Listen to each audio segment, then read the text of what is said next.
Alright, ladies and gentlemen, how are we all going today? And welcome back to Battletech. So, first things first, just quickly getting everything organised on this end. Sorry it took a little bit longer to get going than was expected.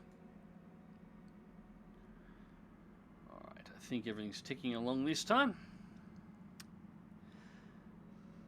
Excellent. Alright, so first things first. Sorry if I'm a little bit slow today. I have been actually a little unwell the last couple of days. Hey Leon, hello there from Germany. Welcome aboard, mate. Yeah, so my apologies. I've been a little bit off the last couple of days. Don't think it's been the coof, but I have not been feeling 100%. Actually been playing a stupid amount of Minecraft and relaxing instead of doing much of anything else. It just put me a little bit behind on my planned work, but well, it is what it is. Alright, so Battletech. I gotta remember exactly what we're up to here, because the last couple of streams we've been doing MechWarrior 4, which I'll tell you right now, I was actually tempted to do again tonight, because I'm having a hell of a lot of fun playing that. But we do need to advance things up, and as the stream title has given away, we're going to try and advance the story a little bit more this time. But, alright, so upgrade. Argo Pod Gamma is coming online in 7 days. The Dragon and the Highlander are currently in the process of being repaired.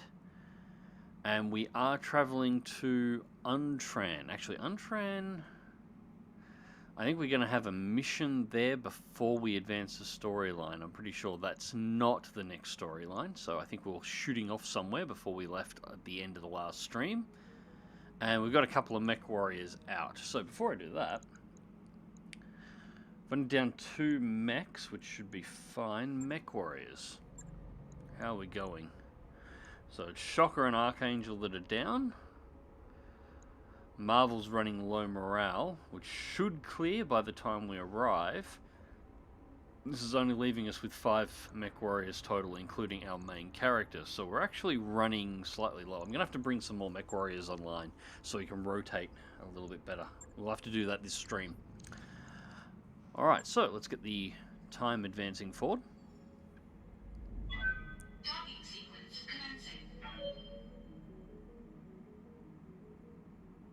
This is done so well.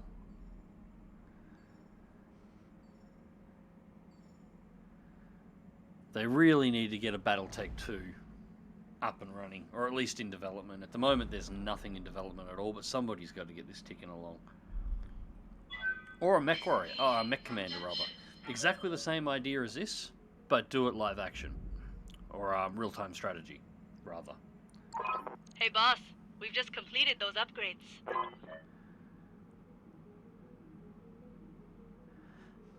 Hey Steffa, greetings from Denmark. Finally able to catch a stream live. Yep, this is the time I normally run them up. It's either here or in the mornings, but this time we're actually nailing it on the weekend. I've been doing them mainly in the week. So, pleasure to have you along, mate. Alright, so work on the Argo upgrade. Gamma is completed. So this should unlock a whole bunch of new upgrades for us here. So what have we got? So the main drive system upgrades now. We still haven't got access to the machine shop. What's it after? What's its prerequisite? And it wants Mech Bay 3 online before we can get the machine shop up. Okay, that's fair enough. We get the training modules, and we finally get access to all of the recreation facilities, which will let us get the massive morale bonuses we're actually after, and we get access to the rest of the medbay stuff now, which is excellent. Alright, so first things first, we got to bring new mech warriors online, so I'm actually going to bring the training modules up first. This is only going to cost 20 days, it's only 500,000 credits, so it's not anything too major, but ups mech warriors to 50 experience each day, and lets us boost basically all of our current mech warriors outside of mainly my character. So 30,000 total experience is the point that these stop working. So what this means is that even when we're not deploying our new mech warriors into battle, they're still getting experience. So that one's important, especially with the low numbers we're running at the moment. Art of Stuttering, are we doing an SP campaign this time? And good evening, Mags. Hey, chat. Hey, Art. Yeah, no, we're continuing the single-player campaign. Mainly because I haven't completed this in over a year, so this is my refresh. Once I've completed this campaign, which we're probably 2/3 of the way through this time, half to 2/3 of the way through, that's when I'm going to actually mod the Battletech client, and we're going to do career mode playthroughs. I've got 2 career mode playthroughs in mind that will advance the story essentially from where we are now up to the around 3060s, which is funnily enough exactly the time period that our MechWarrior 4 campaign that I started about a week ago is actually based in, or 3066 in particular. So it all matches up quite nicely. Alright, so that's set. And we can just let things advance for a little bit more. So 2 days till the Highlanders up and running, and travel to Untrain is complete in 3, Archangel's out in 4. So Shocker's not going to be ready, but Archangel will be available. So we'll have 4 mechs and 6 mech warriors ready. So that's okay. I can deal with that. We've entered orbit, Commander.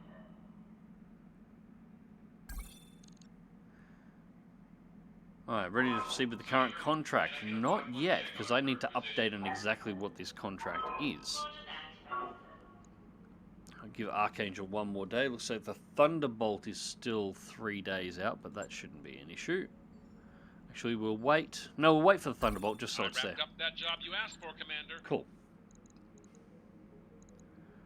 Alright, let's take a look at this.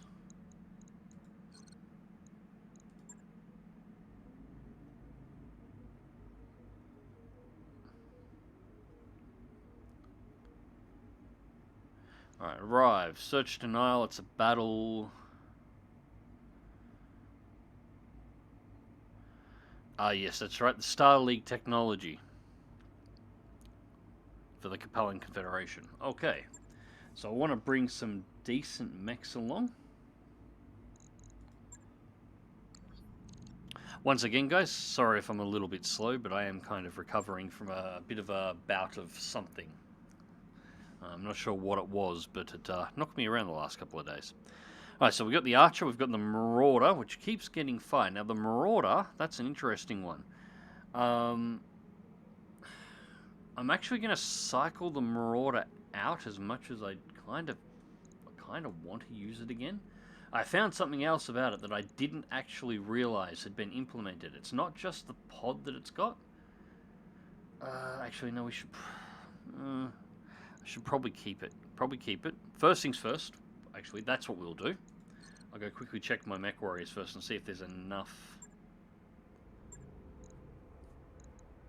It was Decker, Archangel, Medusa. Orders. Do you have enough points? No, damn it, you don't. Orders? Does Decker? No, he doesn't. Okay, so I found out something about the Marauder that I was not aware of in the last stream. Apparently, if you've got Tactics 9 on your mech warriors, the Marauder will get a 35% accuracy boost to headshots on top of its buffs to your entire lance. So that turns it into a fairly serious sniping platform. So if I can get Medusa worked up a little bit more, she's only 1 point away from Tactics 9 and is already on Gunnery 9. That is a really wicked piece of gear to start collecting some real serious heavy metal. So that might actually solve our issue with getting new mechs at the moment. We'll leave the Highlander in play because we're not sure what we're facing. We've got the Warhammer. We'll run the Marauder again for the buffs and the Archer. So we'll stay with the loadout that we've got now and deploy. And we'll see how this goes. Mech warriors, prepare for combat.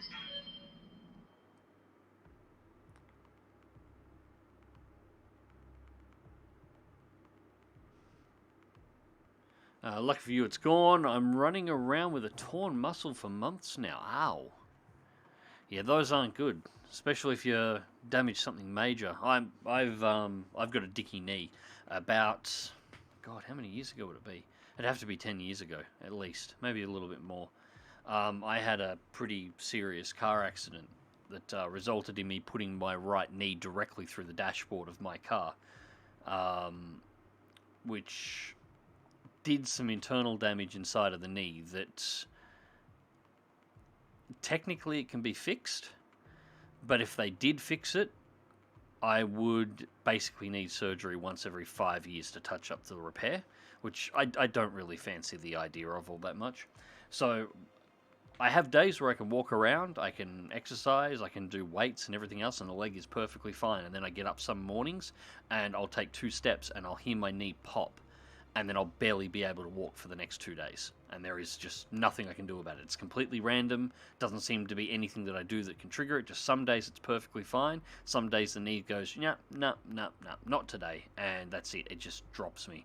And it's just agony to walk around. So I go from being perfectly fine to having a limp for no apparent reason.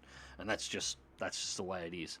I'm not entirely sure 100% on the damage it was. It was explained to me back when it happened, and it was ultrasounded and checked to work out what it was, but I've forgotten off the top of my head. But yeah, no, I feel your pain. Ripping a muscle and having to deal with the pain for months, just, yeah, pain in the ass. Art of Stuttering, anybody else getting frequent half-a-second buffers? If anybody is, please let me know. My net connection was reading pretty good, but looks like yes it is. Hopefully that'll clear itself up. Don't knee slam your own car, kids. Actually, I took out 6 cows at nearly 100 kilometers an hour on a back road. That was fun. And yes, I did say 6 cows. A dickhead farmer on a dark rural night, overcast, low cloud, thick cloud cover, so pitch black, ink black night on a rural back road, 100-kilometer-an-hour road, but a back road nonetheless. So it had no lights or anything else on it. No, it wasn't lit at all outside of the headlights of the car. Decided to have a gate that led directly onto that road and not latch it properly, and let his entire herd of jet black beef cattle out onto the road. So I was trundling down the road coming home, as I do. It was a road that I drove all the time, and yeah, those things materialized at... Oh, they were inside a headlight range before I could even see that they were there. It was that dark. And I think I got the car down to just below 90 when I hit them. So I stomped on the brakes and it didn't matter. And yeah, took out 6. So... Here we go.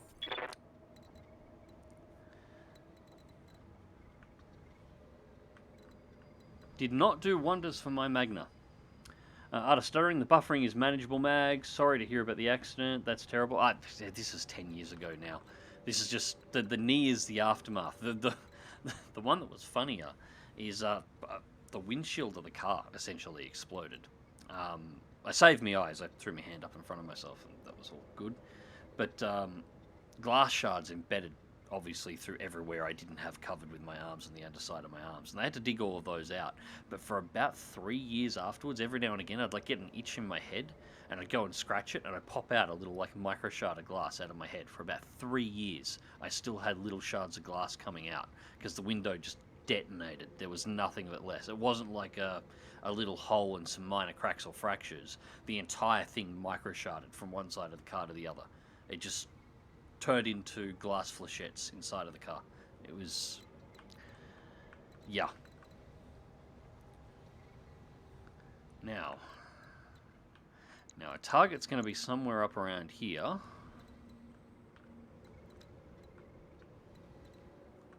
Looks like there might be a high pass we can take up across the top of the mountains, although it does look like it's fairly exposed. Then again, we are in a desert setting here. Looks like the only cover we may actually... No, that's still rocky out. No, it looks like there's going to be no cover here anyway. It looks like no trees. Might have mineral reserves that can interfere, but otherwise... So, getting up here into the high ground might actually be the best go. incredibly low visibility as well. The Highlander also has jump jets, so he can navigate down the hill a lot easier if it needs to reposition, and it leaves the Archer and the other mechs in a position where they can snipe down. Leon says, a reckless Audi driver once lost his right rearview mirror on my shoulder. He thought he could quickly overtake as I turned left riding my bike. That was fun. Yeah, stuff like that happens. I used to love riding my bike back in, years and years and years ago before I got fat and old. It was recommended that I should probably start riding a bike again. I couldn't do it. I've seen how I don't trust people to drive around me while I'm inside of a car. These days, the quality of drivers, I'm not sure if it's a universal thing globally, but the quality of the drivers in my area is terrible. Now, I've got visual issues, and I can outdrive most of these people. They're so unobservant. Yeah, I wouldn't want to be on a bike anywhere near anyone these days on the road. Unless it was a dedicated bike lane that was nowhere near other cars or other vehicles. I just don't trust people. They just don't watch.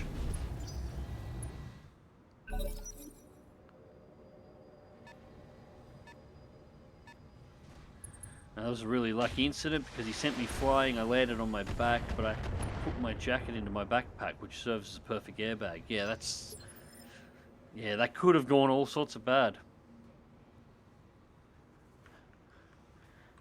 It's always fascinating how our body retains things pierced deep into our skin, despite it being a little morbid. Well, it's not so much it retains it. That's what was happening with the glass shards. It was the body was pushing them out. They, like little fine micro shards.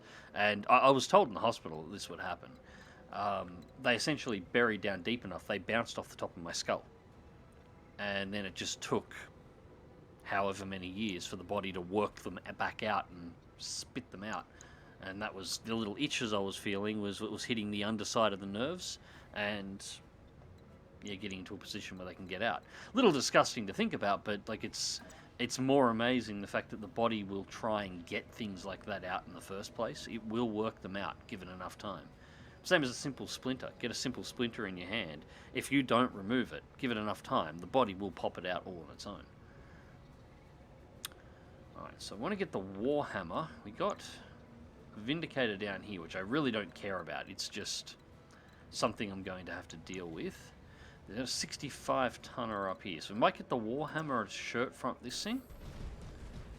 Got a lot of front armor on that. Reporting enemy contact. Keep the Marauder a little covered. What do we got? It's a Jaeger mech. Alright, so we got to get rid of the Jaeger mech. Got a second 65 tonner.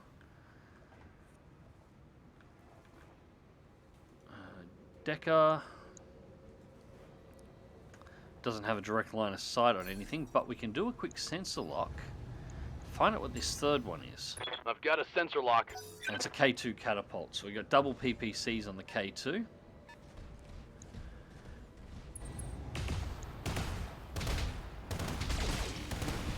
There's some big hits on the Archer. To do something about that. Waiting for orders. Alright, so let's... Where do we want to put you? So I might retreat the Marauder back and have it engage this Vindicator before it comes around the side.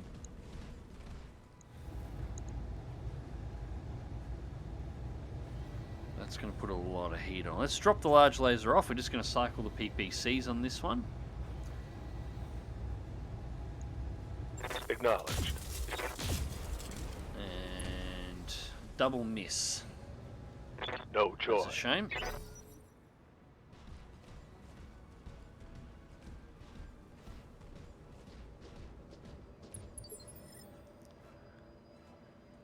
Standing by. Alright, so the Archer. I want to back it off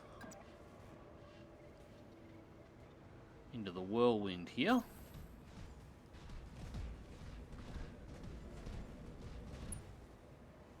We're going to set up for indirect fire. It's only 45% accuracy with the LRM-15s, but that's fine. Taking the shot. Start stripping some armor.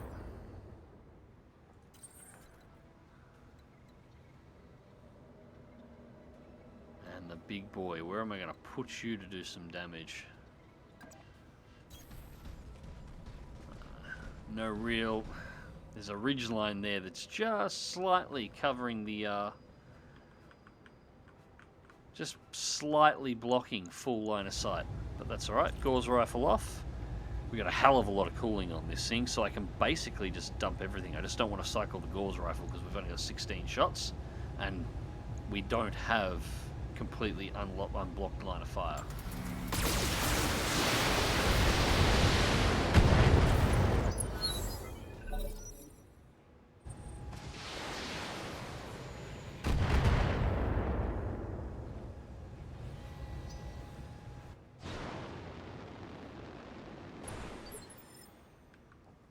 Ready for orders.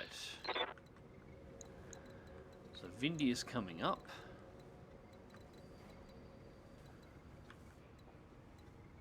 Now I want to make sure I don't have direct line of sight to that K2 because I don't want to get PPCs on the side. So Warhammer across and forward. That keeps Position forward confirmed. armor on the Warhammer presented to both the Vindy and to the Jägermech. And it's going to be a big heat jump, but hammer the Jägermech and get those auto cannons out of play as quickly as we can. Right leg destroyed. Knock down on the Jägermech. Wouldn't be a terrible recovery if we can get that. I like the look of the Jägies, especially the redesign. It looks really nice, but it's a little soft. It's just a little soft for my liking. Alright, cycle out the Meads.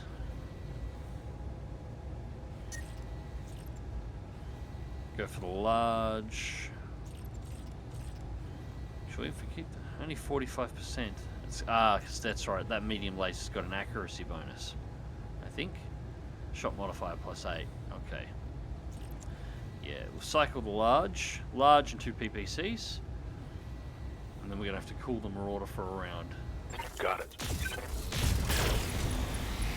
Nice. Alright, so I think that's the Vindy's PPC gone. Critical hit, Commander.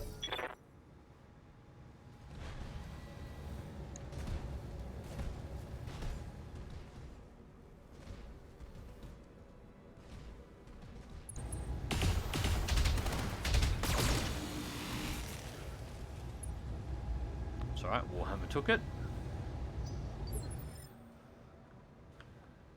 Receiving you.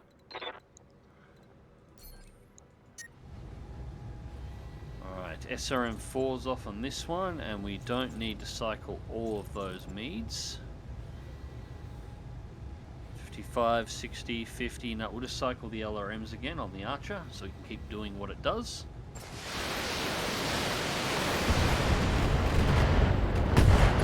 CT destroyed, powered incapacitated. Alright, so the Jägermech is now out of play.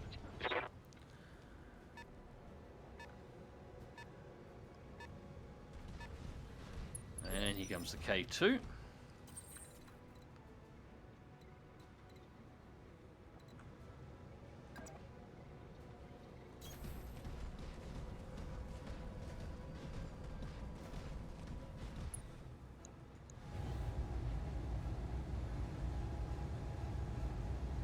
Alright.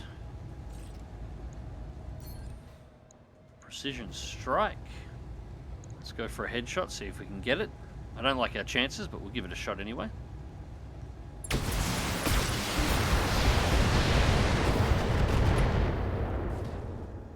No. Enemy mech. Critical damage. No detected. head hit, but we did some crippling damage then. Blew out one of the K2's heat sinks, which running on a hot world like this is going to cause it all sorts of issues the second it starts firing. Damage minimal. Damage minimal. Orders? Alright. Move Decker up. Vindy's only got light weapons, so I'm not worried about showing back here too much.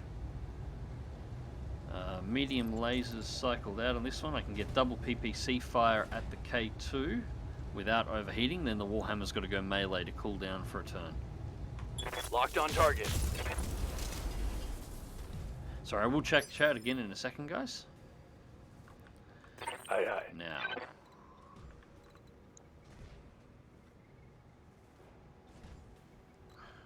we are not going to be able to close range up enough on this one. So what I'm going to do here for a cooldown, we're going to sensor lock the Vindy for I've a got turn. a sensor lock. Commander. That'll let the Marauder cool down, Got it. and we'll bring the Archer up, and it's got a big heat load that's free at the moment. So LRM's out, 2 SRM4s cycled in, and let's cycle in all of the medium lasers. Acknowledged. Nice if we can get Gyro kill, we could use the extra experience on her. Solid connection on that one.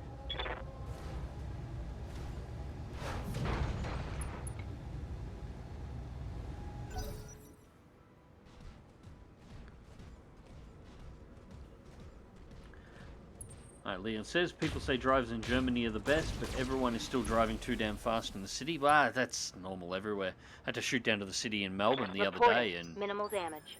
you know, apparently nobody's scared of speed cameras in Melbourne. Yeah, 60-kilometre speed limit according to all the signs down there. Everyone's cruising along at 80 kilometres an hour. Just, they don't care.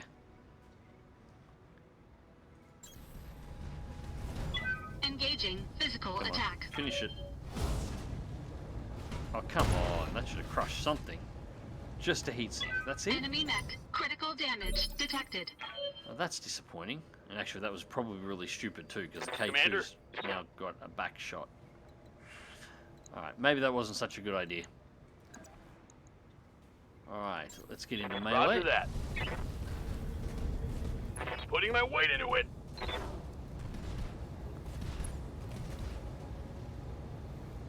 Let's That's a miss. dump a little bit of heat. Orders.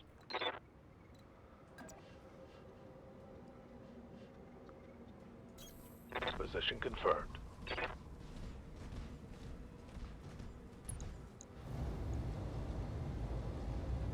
Alright, we really only need the Meads in. We can cycle the PPCs out for this shot. Go for the center torso.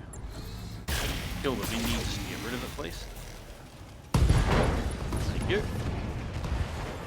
Enemy down. Yeah, we're going to take a hit in the back. Made that way too inviting a target. Hang on. What the hell is the K2 trying to melee us in the back? It had an open shot to double PPC us right in the rear armor. And Orders. alright, I'm not going to complain. I'm not going to complain. Alright, we do need to cool down for a turn, so I'm going to do a melee attack in the Archer. And I love this thing's melee animations. Locked on for physical attack. Oh no. Left jab this time, not the karate kick.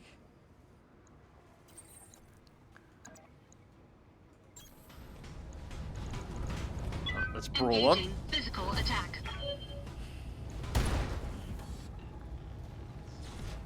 Enemy mech. Critical damage detected. Knock the K2 out. Alright, so we might actually be able to flog this K2 here. So that's one injury on the pilot, and the mech's actually completely unharmed. Receiving you. Now, it looks like we've only got 3 mechs here. This seems to be it. If I switch over to Meads, PPC's off. Precision strike bonus. No, precision strike isn't going to give us any more. Just shoot from the head from up here and see what happens.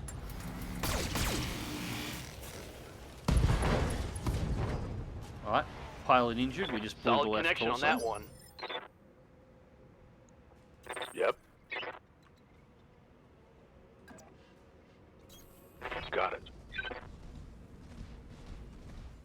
It's risky, but we've got basically free shots to do this. So we'll just, again, just the 2 medium lasers. 10% bonus. So actually, no, screw that.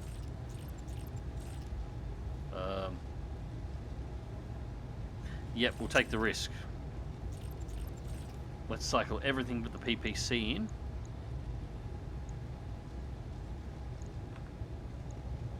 We got a 10% on the head. Come on. Roger. One of them's got to hit. Pilot injured from an ammo explosion. That's a kill. We got the pilot. Recover the K2. Alright, that ought to buy our employees enough time to track down the prospector's story. Mission successful. Pretty straightforward mission for a start, nothing too heavy in the way of damage.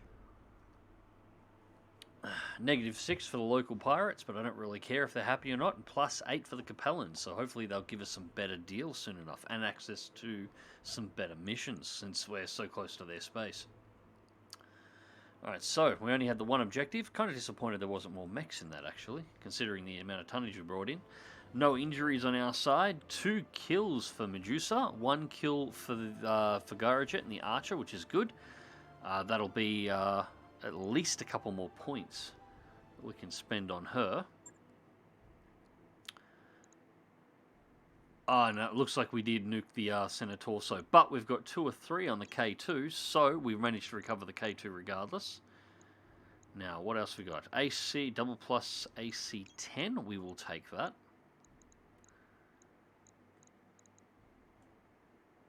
And nothing much else is really sticking out to me at the moment that we urgently need. I'm pretty sure we've got spare PPCs. I guess we grab the other Jaeger mech component and we'll run from there. And we picked up the Vindicator as well. So, alright, so we're close to getting a couple more spare mechs to sell. The K2 is really probably going to be a sell anyway. That'll just make up for some extra money that we're going to need. Hey, the Devil Risen. Not too bad. Just playing a little bit of Battletech since we've needed to jump back from Mech 4. Catapult K2 is an outside-the-box redesign that trains indirect fire. Yeah, blah, blah, blah, blah, blah. Yeah, we've already got one of those sitting in. So that can go to storage for the moment. Yeah, again, to everybody who's just joined up, if I sound a little hoarse or a little croaky at the moment, it's because I haven't been particularly well the last couple of days. So, yeah. Everyone has some app. Leon says everybody has some app displaying all radar traps and speed and even more. Yeah, there are apps for that. But you've got the fixed cameras, everybody knows where they are, and you've got the temporary mobile cameras, those always show up on the apps. Then you've got the cars. The police in Melbourne tend to park cars all over the place. That they actually get some of them, they get cars that have been confiscated for whatever reasons, and they just put the cameras in the dashboards, and then they park them off in car parks, or they park them off the side of the road, and they just leave them there. And they become mobile cameras. They eventually do make their way onto the apps, but they move them every single day. So the apps are always behind where they place them. So it boggles my mind that people just don't seem to care down there at all. They just go, and if they get a fine, they just don't seem to care. I felt like I was being a real bastard down there because I'm driving along following the speed limit, and I'm just getting overtaken left, right, and centre by people that are just, yeah, they're nuts. The Devil Risen, I got a Warhammer and a Cyclops in MechWarrior 5 yesterday. Very nice. Warhammer is a good mech, it always has been. One of the old classic mechs. Cyclops is a good machine as well. I'm more partial to the Annihilator, but the Cyclops is a nice piece of gear. Leon almost brings me to the counterintuitive conclusion that if cars weren't so safe, maybe people would actually pay attention again. No, they didn't pay attention back in the day. We only think they did. And I like this story. It was from the US, one of the US states. I forget the name of the state now, but it was back the T model Ford was the new thing out. Like, it was the dawn of the automotive age. And the state at the time only had 2 cars in it. There were only 2 vehicles that had been purchased and driven down to that state. And they had an accident. They had a head-on. Like, even if you take away all the other traffic that's on the road, take away everything else you could possibly do, and put yourself in a car where you have to be paying attention, people will still manage to crash into one another. It just... yeah. And my personal belief is it just comes down to people not being taught to drive properly in the first place is the major issue. They get rushed through. At least I can't speak anything for Germany, but at least in Australia, and particularly in my area or in Victoria, almost all the bad drivers that I've come across, you can see it in the way they drive. They've never been taught to drive properly. They got rushed through, a few years ago, well, more than a few years ago now, probably nearly 2 decades ago, they made it mandatory to do a certain number of tests with a driver. So it used to be, mum or dad would take the kid out, or at least this is the way it was for me and it was for my parents, would take the kid out to teach them to drive. And they would have them driving basically from the day they turned 16. They'd get their L's, obviously, beforehand to do it legal. But, everywhere they go, mum or dad would drive them somewhere. Mum or dad would drive them here. Mum or dad would drive them there. Or mum or dad would make them do the driving regardless. I clocked up God knows how many hours when I was 16. The requirement was something like you had to do 150 hours or something behind the wheel. I think I had that done within the first 3 months of past my 16th birthday. If the car left the driveway and I was in the car, I was behind the wheel. And it didn't matter whether it was a 4-wheel drive, whether it was the Commodore, didn't matter whether it had a stock trailer on the back of it and I needed to be towing, or if it was bone empty. It didn't matter. If it was leaving, I was driving it. And that was the way I learnt to drive. And then, I had to go and do the driving test. So I did that right before I got my Ps, and they had to do like 6 lessons. So I went and did me 6 lessons, and it was a breeze because I already knew how to drive, went and got my license. These days, it's looking more and more like parents don't bother actually teaching their kids to drive. They just give them the lessons that's required to get the number of hours that they need, and then they send them in for their test. And they pass because the test is piss easy. You could be brain dead and still pass that license test. It is the simplest thing in the goddamn world. And then they get unleashed on the road. And they never actually learnt how to drive properly in the first place. They only learnt what was required to pass the test and meet the numbers that they needed to meet on their logbooks in order to pass the test. And that's it. And that's the quality of driver you get on the road. They're all shit.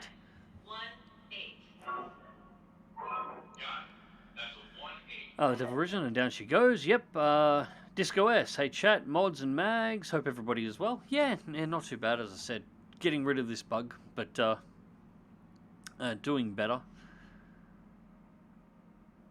Bogrol, want to do some MechWarrior 5 tomorrow? Absolutely, I want to do some MechWarrior 5 tomorrow. It was either going to be that or MechWarrior 4, but I'll do some MechWarrior 5. Some guy from the console. Watch an auto race from the 1930s and you know that people don't really care back then.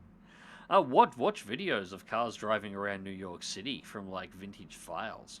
You'll see crashes in the footage. They've smacked them into one another. You'll see cars that are all bent up around the fenders, and it was just... A lot of people don't pay attention, but the quality of driver on average I do feel has gone down. And it's not down to people not caring, it's just down to people not being trained to, or taught to drive properly to begin with. Cars can be seriously deadly pieces of equipment. Yeah. I've seen, I was the first on a couple of an incident when I was 19, of a young group of teens that actually left a party 15 minutes before I did, and they wound up getting T-boned at an intersection, and just because they ran a sign and weren't paying attention, and admittedly the driver in the other car is apparently stoned. I found out afterwards, and yeah, they all died. There was 5 kids in the car. The youngest was 16, and the driver was just 18, just got their Ps. And yeah, they all got killed. Yeah, cars are nasty. Cars are dangerous. It pisses me off that people don't teach people to actually drive properly in the first place. And yeah, At the very least, I know I'm not going to do that. I mean, my wife never, she lived in a city her entire life, so she never learned to drive when she was a kid. And her parents lived in a city their entire life, so they didn't actually own a car. So I taught my wife to drive, and she's a really good driver now. And my daughter is now old enough to know to start learning to drive, so I'll be starting to teach her to drive very soon. And then when both my boys come along, I'm going to teach both of them to drive, and I'm going to teach them the same way I was taught. If we're going somewhere, the L plates go up, you get in the driver's seat, and you're driving. I don't care where we're going. I don't care how long it's going to take to get there. You're driving the damn car. And you don't need to worry about your 150 hours you've got to do to pass the test. You'll have 150 hours done by the end of the month. And that'll be it. That'll be the way it is. Because I intend to have all three of my kids actually know what the fuck they're doing when they've got those little red P's up on the window and they're in the car by themselves.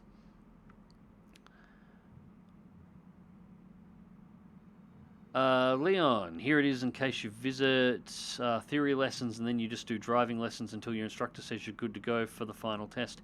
Yeah, that's basically what it is here, but the problem is half the instructors don't care. It's just they need to hit X number of hours on a logbook, and there's basically a 20-question test that you've got to be able to complete, and they ask you the questions randomly, and when you have reached the point when you can answer the 20 questions, you've got the 150 hours or whatever the current hours are, and you can drive the car in a straight line down the road. Yeah, you're good enough to go for your test now. Thank you very much. We'll get the next person in the car and they can start paying you. And that's all they're like.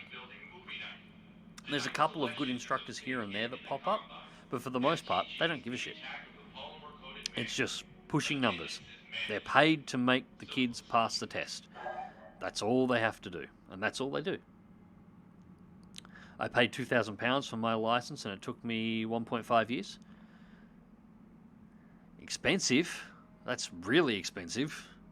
£2,000 is what I would pay to start learning to fly a plane here, but yeah, 1.5 years is fine. I mean, that's for here. What you do is you get access to your L's at 16. That makes you legal to drive, but you have to have a fully licensed person in the car. So this is your under instruction period. You can't go for your P's until you're 18. So you have a 2-year period where you have to drive under instruction, and what's meant to happen is you're meant to be the one driving.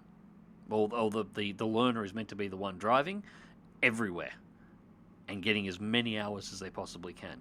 But that just doesn't seem to happen all that much now. It's relatively rare.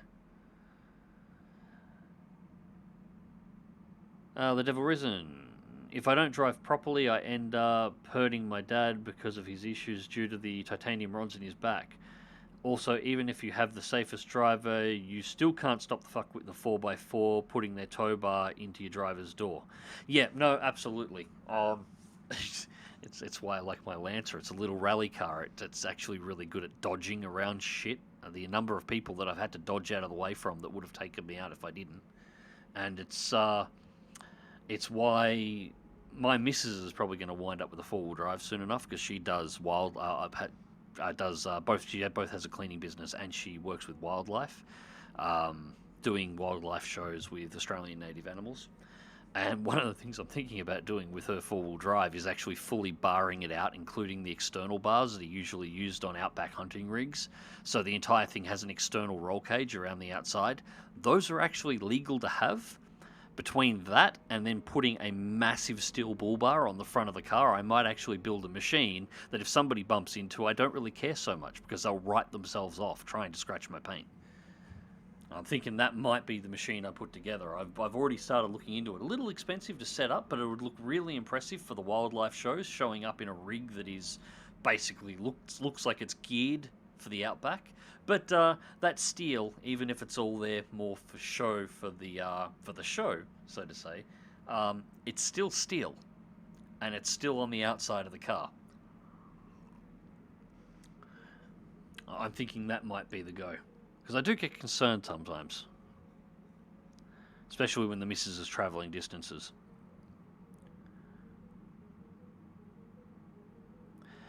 Alright. So, anyways, we have done that. Shocker's out in 4 days. All our mechs are repaired. That was just a really laid back and easy mission. So, we might as well do one more before we head off to the War Council. Because the War Council is going to take us 20 days. And we're going to travel to Weldry, so we're going to have to make a little bit of cash before we go. We got another battle in the desert here, Heavy Lure. We have an assassination mission, 2.5 skulls. 3.5 skull assassination mission. I want to do that, but I'm a little nervous on exactly what'll be popping up on that one. I think we'll start off with the 2.5 skull. One of our covert facilities was breached, Commander, and what appears to have been an inside job. A mech warrior station there murdered the rest of the staff and is defecting to a local pirate organization. What a bastard. Taking a valuable Capella mech with her. The facility is a total loss, but we don't want that mech falling into enemy hands. Track down the renegade and destroy her mech. We believe she's being escorted by pirate forces, and there's a bonus if you destroy them as well. Well, I'm definitely going to destroy them, but I'm interested in seeing what that mech is. We want 312, and we'll take 200,000. Or do we go all in? 315. No, 315, 312. Yeah, the 3 isn't going to make a difference. Alright, so we'll take 312, 200,000. That'll cover our operating expenses. And let's hope we've got ourselves a good mech here. Now, Highlander, yes. What do we got? We've got the Thunderbolt. SRM6s, mid lasers, large lasers. We have the 10% bonus on the Marauder, so I don't think I'll change that. Actually, before I do that, Barracks, Mech Warriors. I await your command. Good to go. Medusa. Tactics 9. Mech Warrior Confirm. training complete. Yes. Good to Yes, go. we want that. Now, Gyro, what were we doing with you? We definitely need to get the minimum points. What was I doing with you? I did have a plan for you. I think...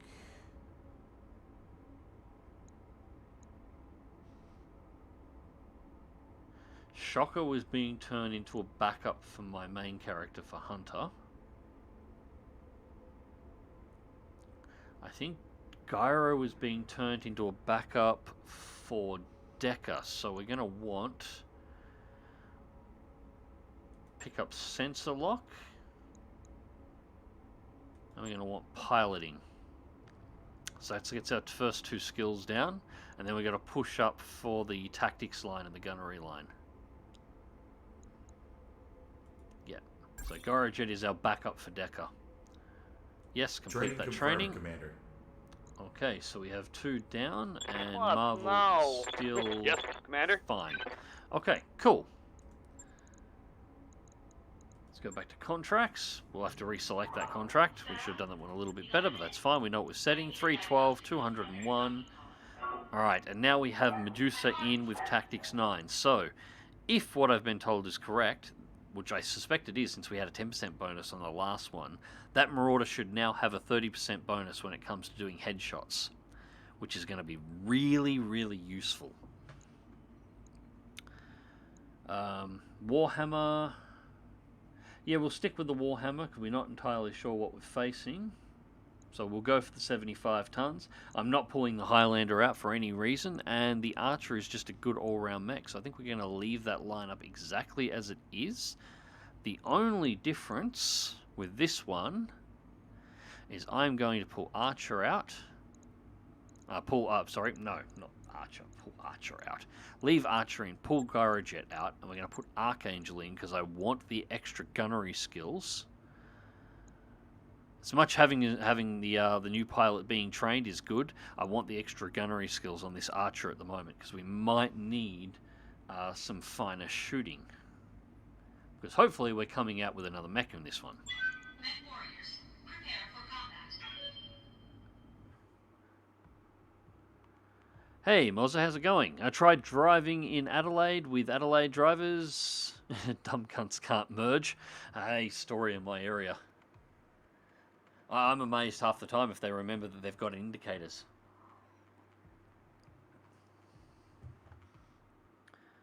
Devil Risen will be back on my phone. Assassinations are nice. Yep, that's one we're after. We want that the extra bonus in the mechs.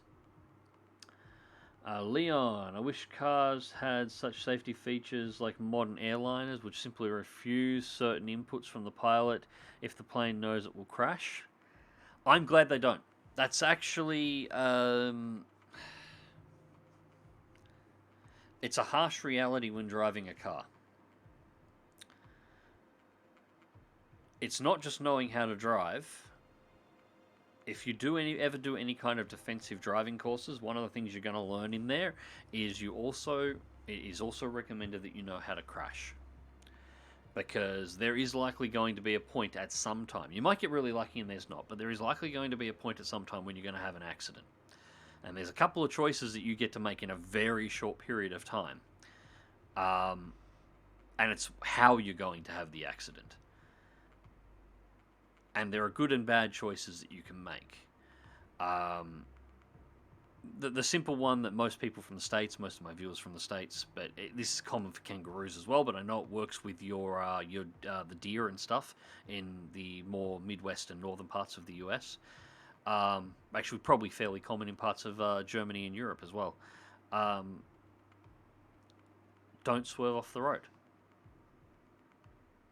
You're going to either hit the deer, which is likely going to total your car. It's going to cause some damage. You might be injured, but you'll probably survive. Or you could try and swerve to miss the deer and pick up the 3-foot wide tree on the side of the road that'll kill you and your occupants in the car. You have to make that choice. You're going to have a crash one way or another, but you need to know when or what to do. And a lot of people, just on reflex, see the deer, or see the kangaroo, or see the whatever, and swerve to go off the road, and either hit the tree on the side of the road, or they roll the car down the cable train and crush the car, and wind up killing themselves or killing somebody else that's involved. They don't see the 6-foot deep water channel that's running down the side of the road for drainage purposes, and they put the car in that, which flips it arse over tit, snaps it in half. They just don't know. If you have a car that will take over your inputs, it takes away your ability to make that choice, and there is no car on the road, there is no computer in existence, that even the kind of things that they put in modern airliners, that can make the correct choice there. Only a human can do it, which is precisely why you have, even on modern airliners that can essentially fly themselves, you have a captain sitting behind the controls. Because there are points where he may have to make a choice, and it's probably not going to be a fun choice, but he's going to have to make a choice, and the computer can't. So yeah, it's one thing that makes me a little nervous about their attempts at the whole EV autopilot system. Command interface In theory, initiated. it should work 99% of the time without a problem, but there's going to be that one time that it doesn't. And the autopilot is going to wind up getting somebody killed because the human didn't make a choice. And the problem with these systems is when you've got them in the car, you know people are going to use them. Like if they've got the choice between driving the car and reading the book, there is a load of people that are, even when they should really be driving the car, they're going to wind up reading the book or watching Netflix on the center screen and letting the car drive itself. And even though the book says, or the instructions say, you need to be paying attention to what your car is doing, you know they're not going to be paying it. They can barely pay attention when they actually have to drive the car.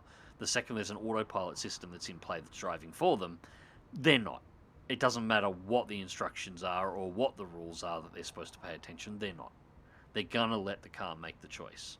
So, yeah. I'm understanding that autopilots, these systems are going to come into play. I'm not looking forward to them. I think more people are going to die than not earlier on. Until people work out that they can't trust the system.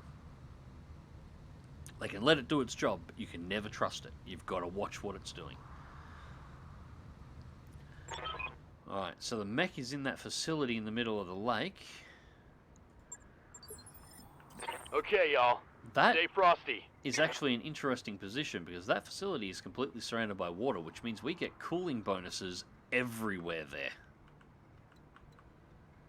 Now, looks like there's exit points here, And we've got an entrance up through these mountains and one across here, which leads into that. And the rest of it is sheer walls. So how easy this mech is going to be to trap is going to be completely dependent on whether or not it's got jump jets, really. That's going to be a major factor. On the upside, we have the Highlander, and it does have jump jets. Confirmed. So Confirmed. Moving to we position. can take advantage of that.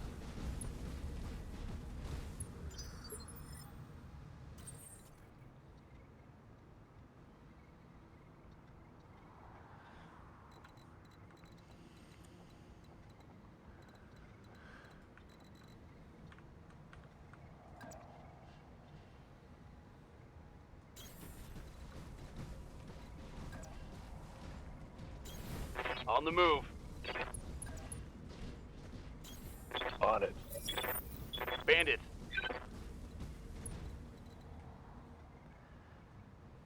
Leon says, of course, when driving on a highway, there is a sensor which can tell if there's a massive car crash.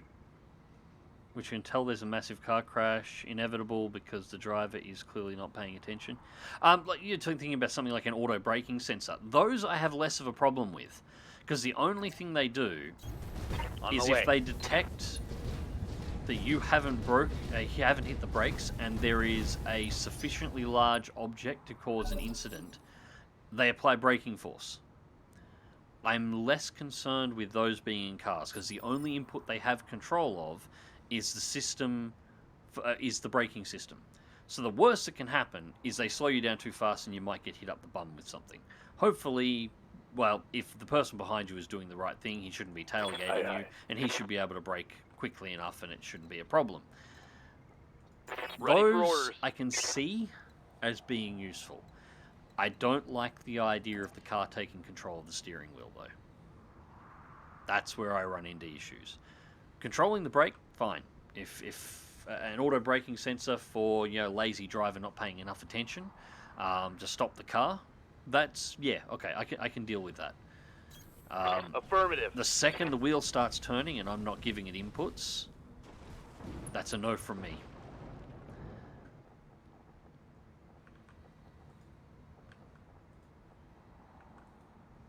I mean, I do find the idea of Tesla's autopilot intriguing, but I would never trust that system. Alright, so let's see if we can lock it. So it's a 75-ton mech, we know that much, so let's see what we're actually looking at here. Sensors locked on. Ooh, it's an Orion. Okay, that's an upgrade. That'll, or not really an upgrade, but that slides right into our current weight class that we're hunting for. Yeah. We really don't have a lot of Double options time. on where to Let's get go. to here. And we should be able to block it off from being able to escape too. Nothing on the escorts yet, so whatever is... Oh, no, there we go. Well, one coming in from the side. Orders? Alright, so Archangel doesn't have to do much. So Archangel can sit right where he is. Rain some LRMs from on high. Our primary target is taking damage.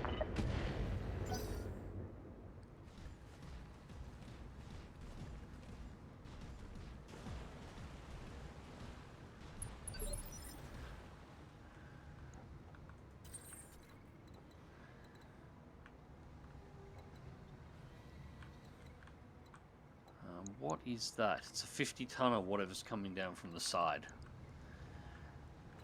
Alright, let's play a little hopscotch. Let's get the...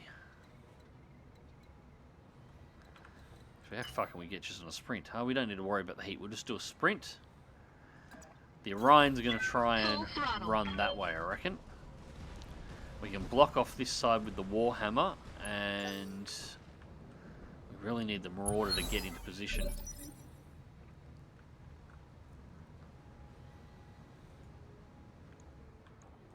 Receiving you. Yeah, Copy get the that. Marauder forward to intercept this 50-tonner from the right. We'll leave the Archer in support of the Warhammer, and we're going to move the Highlander and the Marauder up to see whether or not we can get this Orion and take its cockpit out. Alright, so we'll brace.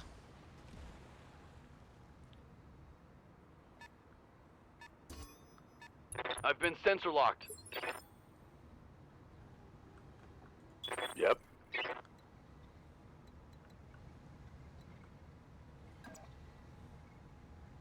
Yeah, sprint again.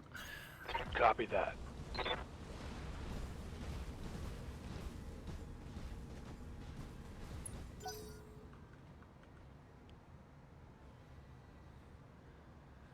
Lane departure warnings and fatigue tracking systems are good too. Lane departure, yeah, fatigue tracking, I live to serve. I suppose it depends on the system. I've been in a car that actually has that once, and it reads me as being fatigued, even when I've had a good night's sleep. Like, it just, always. So, yeah, let's start nailing this hunchback. I see fatigue, or my experience with those fatigue tracking systems, I think it was in a BMW? No, it might have been in a Merc. I can't remember.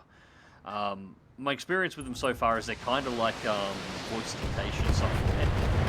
They're keyed to read certain things the camera is supposed to pick up, particularly around the eyes. And if you are if you're like me and you basically exist with permanent bags, yeah, the systems aren't really quite as good as you might hope. LRMs and Gauss rifle, we'll peg that up in the direction of the hunchback. Engaging target.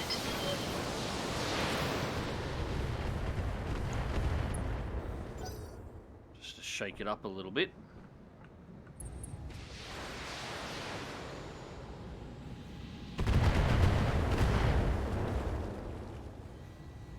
Light damage.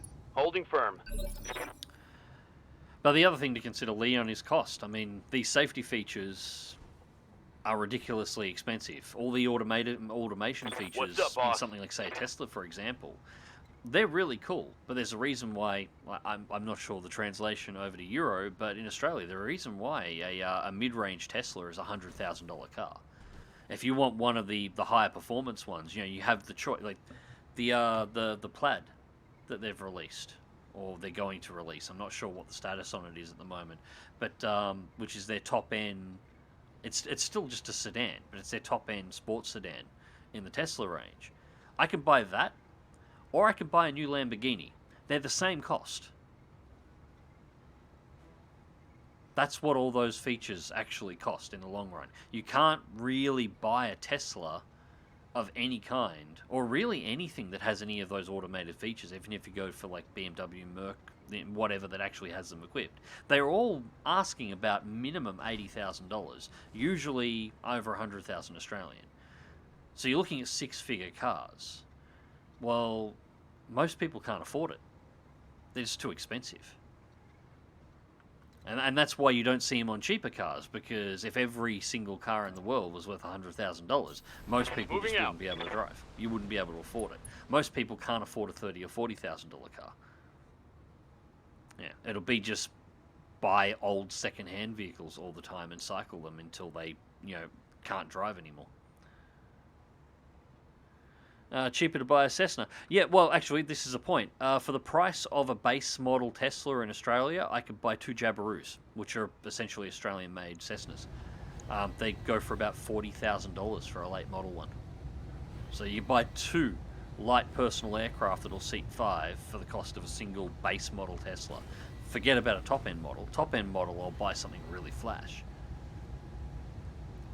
Actually, for a top-end model Tesla, I could import a flight-capable MiG-21 from Russia or Ukraine. I could buy a jet fighter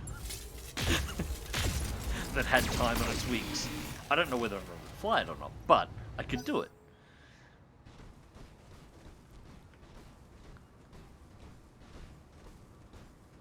You know, I expect at some point in the future the costs on these kind of systems will drop significantly. Most technology does over time.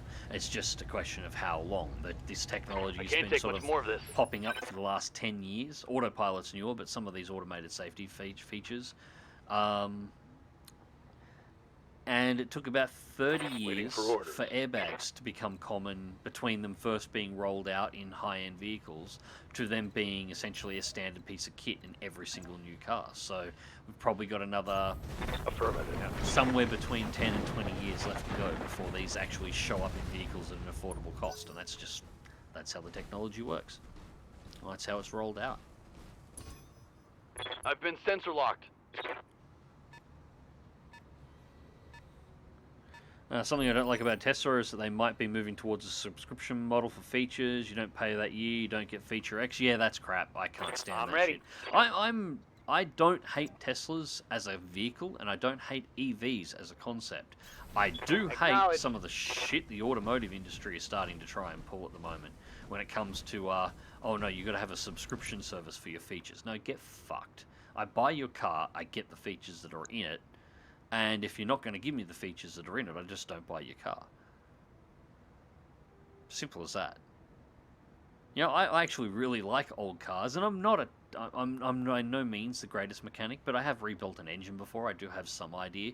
I have absolutely no doubt that I can keep a good old ICE car running without too much of an issue. So, you know, worst comes to worst, I'll buy something from the 80s, maybe late 70s, and I'll just drive that as my day-to-day driver. Willing to bet it'll cost me less money in the long run. It'll be worth more in the long run as it becomes a classic car, and it'll be a shitload cheaper to run, and everything in it will not require me a subscription service. 4G and 4P.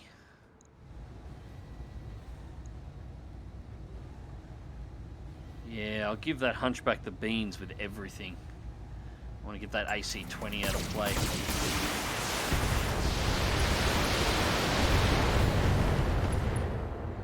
Head hit, pilot injured, that's nice. I think I hit something good. Not the mech that I actually want to recover here, but...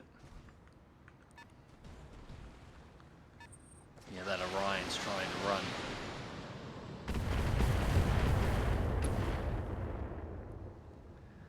First time chat. Adam, I was reading here in the USA last week, average new car in the USA is $46,000 US, and used car is $29,000.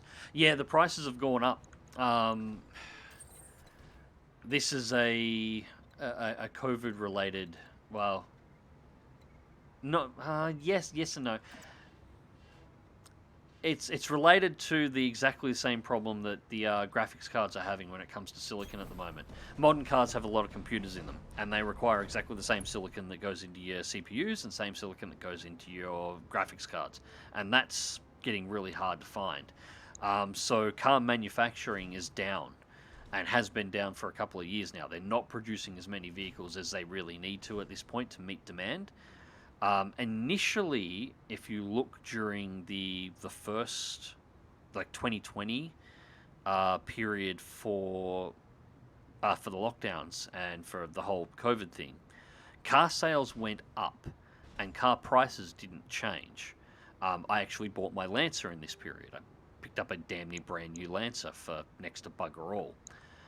What's happened over the 2 years since then is the number of new cars, because people not being able to go out, not being able to spend money on all the things that they used to spend money on, meant a lot of people had a lot of cash, so a lot of them decided to do things like fix up their houses and upgrade their cars. Well, that meant the demand on new cars went up, kind of like people, you know, upgrading their computers because they're sitting at home all the time, so the demand on video cards went up. Same basic theory. So the demand went up on new vehicles, but because of the silicon shortages, the actual ability to produce the computers that needed to go into these cars was dropped off. So the manufacturing in terms of numbers dropped off across pretty much every automaker on the planet.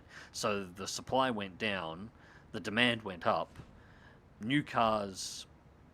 The dealerships were struggling to be able to get newer vehicles fast enough, and so what happens if you want a new car and you can't get that brand new one you want? Well, you start looking at the second-hand market, and what we're seeing now is the second-hand market, even here in Australia, is going up as well, because people can't get the new car that they're after, because even if they're on the lot, a lot of them are sold and back ordered. So now they're buying the second-hand vehicles with low Ks, and the average prices have gone. My little Lancer in the driveway, which should be depreciating in value because it's a last model 2017. It's like the last of the Lancer 10s that were produced. I think it was made 2 months before they closed the lines. Like, it is right near the tail end of the Lancer production. It should be depreciating as a newer car. It's going up. It's worth about $3,000 more than when I bought it now, and it's going up.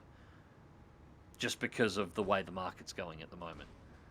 My father's having a great time. He's got a 1960 El Camino, and at the start of the lockdown, he decided he was going to have another classic car to do up, so he went and bought it. He bought that for like, actually, I'm not sure if I can say the number here, but he got it for quite a reasonable cost for a 1960s, pretty nice piece of equipment. And it's essentially doubled in value since he bought it in the last year. Just straight up double what it's worth.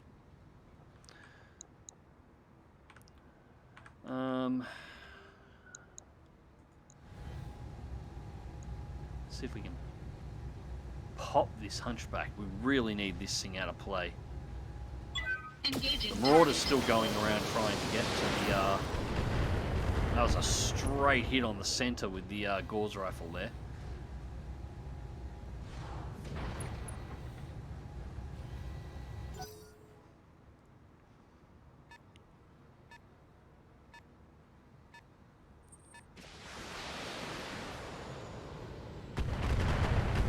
There's still a month and a half wait on expensive TVs too. Yeah, anything that's got a chip in it's got a shortage. It's not...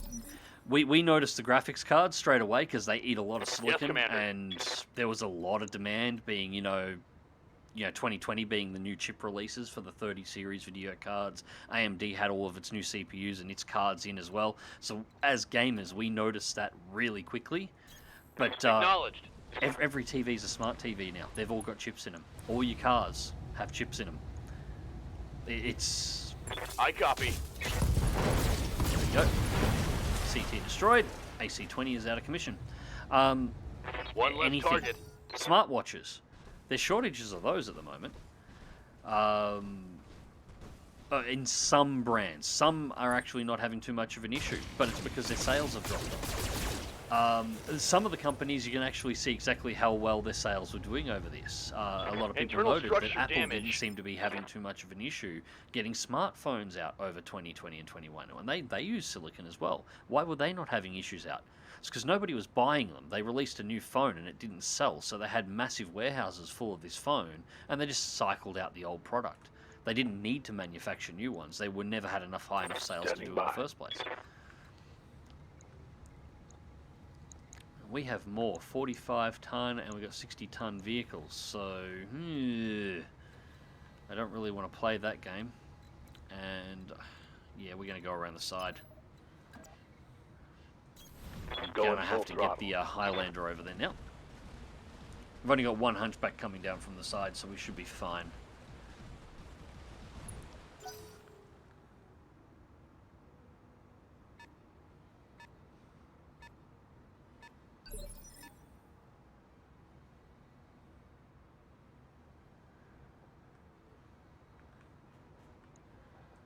Standing by.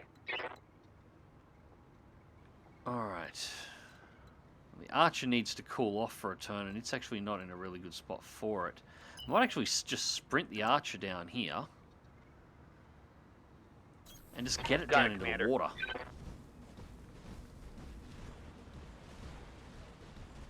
That should still give it most of the right hand and front armor there. And that should give it a nice passive cooldown.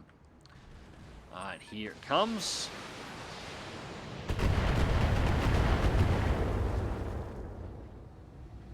Losing armor. There is a reason that deaths in car crashes have decreased since airbags have become common. Yeah, absolutely. I'm not against airbags, of course, as a safety feature. I think they're absolutely fantastic. Wish they'd deploy a little bit more often. For instance, that little accident that I was talking about at the start of the stream. I had double airbags in that car. I hit 6 cows at 90 kilometers an hour, and none of the airbags deployed. None of them. Nothing. So, there. I'm And that was well maintained. Low Ks, all the sensors worked, it should have been fine. But just unfortunately, they're not as reliable as you might want for actual deployments, or as reliable as manufacturers may indicate they are, which is, yeah.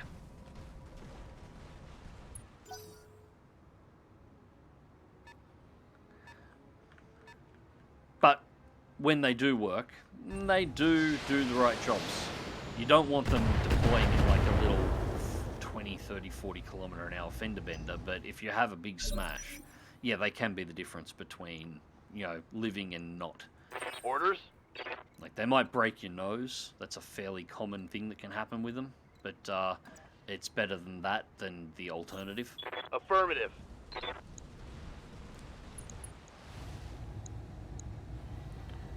Alright. Screw it, we just give this thing the beans. Giving him everything I've got. No need to be too fancy with it, we just need to knock it over.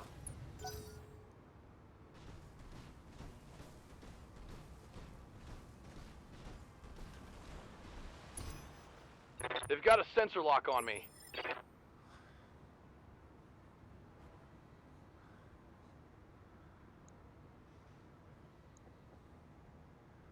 Receiving you. Got it.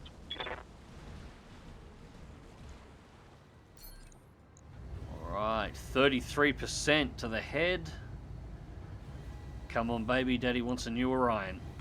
All weapons, fire. That almost looked like a head hit there. Head hit, pilot injured. Okay. I was sort of hoping for a double PPC hit there and just completely core the cockpit, but I'll take that. That's a start. Ready for orders.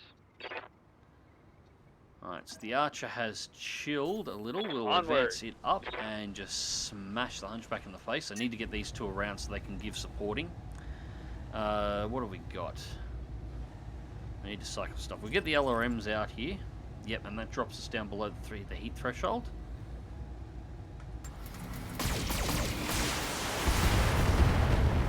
Come on, break the laser back.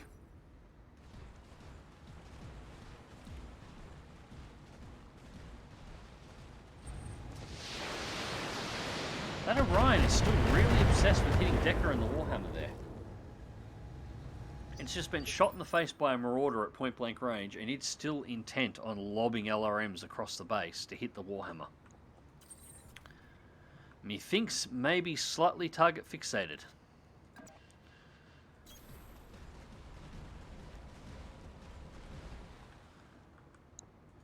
Alright. I'll lob some LRMs over at the Hunchback. Engaging target. We should be in a good enough position now. Next turn I should be able to jump hopefully up on top of that rock and I'll get some shots across.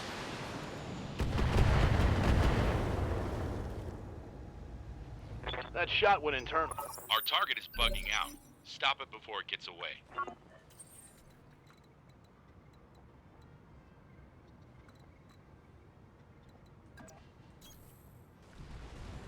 Well, that Orion's not going anywhere. You don't need to worry about that.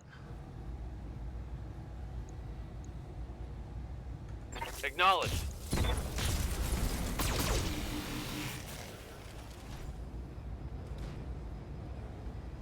Target's taken a critical hit.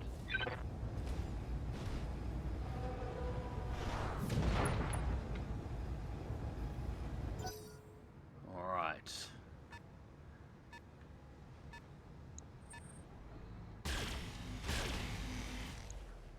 Actually see what the vehicle was then, but we've got it exposed now, so I can find out what it was.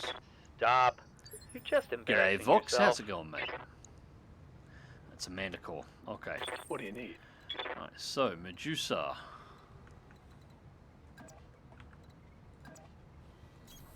Position confirmed.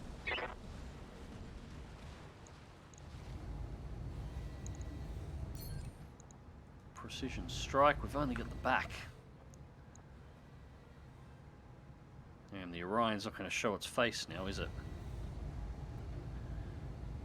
I don't really want to core it.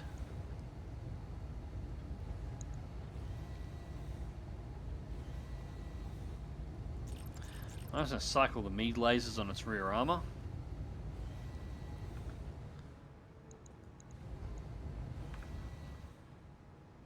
No precision strike. Just cycle the Meads. Take this, dirtbag.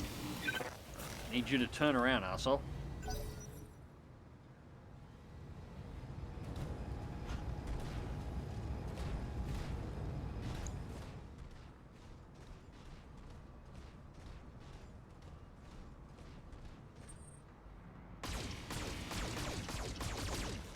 Oh, that thing's a disco show. Alright, we've got an injury on Decker in the cockpit. That's okay. Thy will be done. Archangel. I'm going. I need to cool you down a touch here regardless, so we have to pull probably the SRMs out of the heat and at least one of the Meads. You should be able to cycle Locking out target. that thing center. Well, if you actually hit it. Well, never mind, that one beam that hit was enough. Farewell, sweet Cool. prince. Laserbacks out of play. Laserbacks out of play. Cool. Ryan just turned on the water. That's what I needed to do.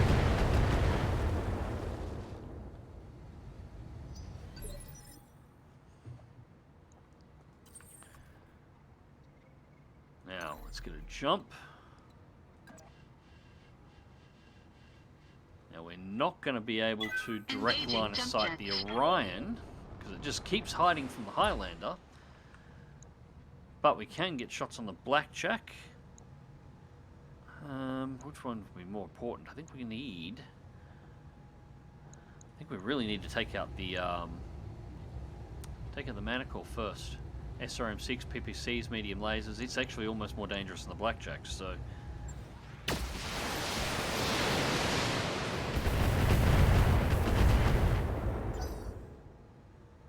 God, it took that rail straight to the face.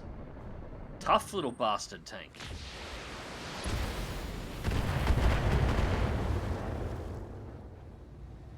Light damage, Commander. Waiting for orders. Alright, so I'm actually going to brace Decker for this turn, just so he... Actually, he gets his piloting bonus. So I'm going to back him off slightly. Location And confirmed. then brace him just so he can cool the mech off and get his evasion back up for the turn. Although I don't suspect too many people are going to be taking shots at him. The Blackjack's got direct... Yeah, that's right. The Blackjack's going to take shots at the Archer, and the Archer's front heavy on its armor, so you can take a few.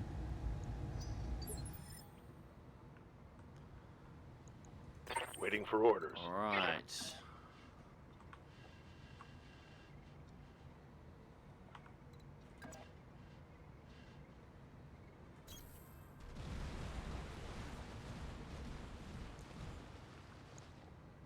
Again, precision shot.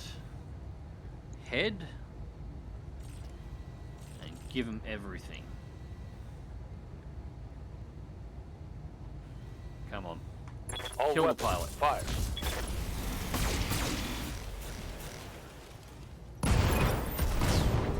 Got it. I think we got it.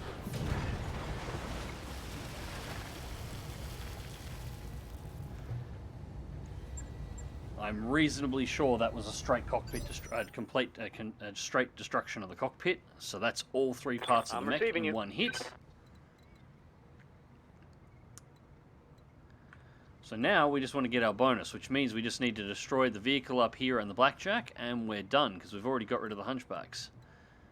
I'm actually going to back the Archer off a touch too, so it can Move cool order down for a received. turn, and then next round it'll be able to come out and just blast the hell out of that Blackjack. Or at least whatever's left of that Blackjack after the after Hunter gets a cycle in on it.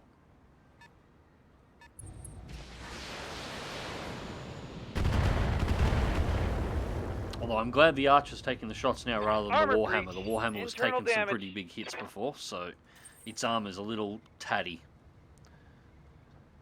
Alright, so let's jump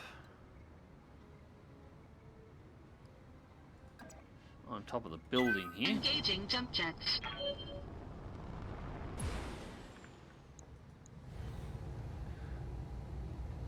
Still not close enough.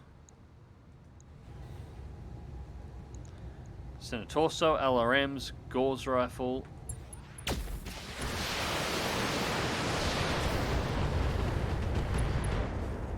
Right leg destroyed. That drops the blackjack on its ass. Critical damage detected. This gets a laser variant as well. Should probably check the weapons later. Receiving you. Move Decker out and around now. White's down on the ground. Center torso. All weapons are go. CT, that's blackjack taken care of. Hostile eliminated. Yes, Commander. Medusa next. Position confirmed. Be out of range for the medium lasers for this, but we can get large laser twin PPCs. Engaging targets. Completely missed with the laser in one of the PPCs, so that was kind of Standing by. bad. Location confirmed.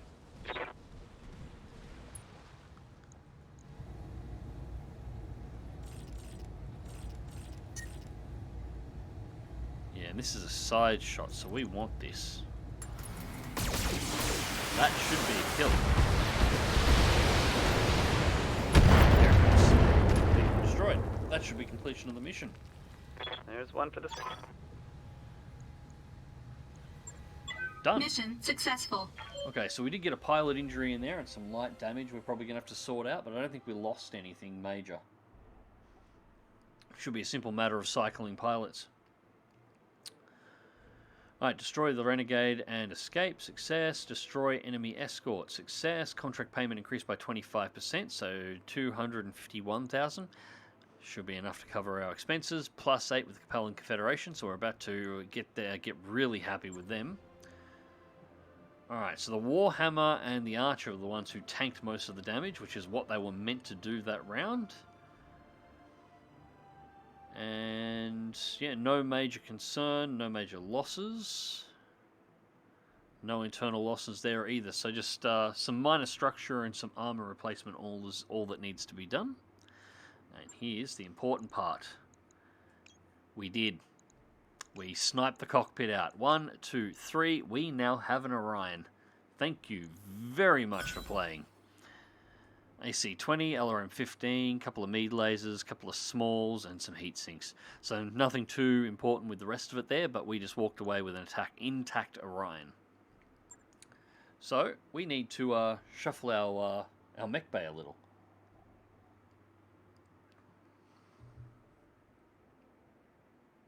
That mech is ready to fight, Commander.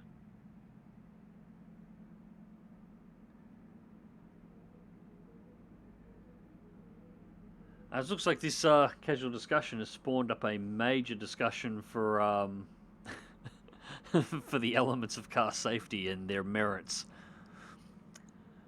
Not the conversation I was expecting to find in chat tonight, but hey, as long as everybody's having fun. Some guy from Console. We got ourselves a 75-ton heavy, very nice. An ancient 75-ton heavy. Yeah, but Orion's a good mech. Orion is just a good mech. What are we going to switch out for it, though?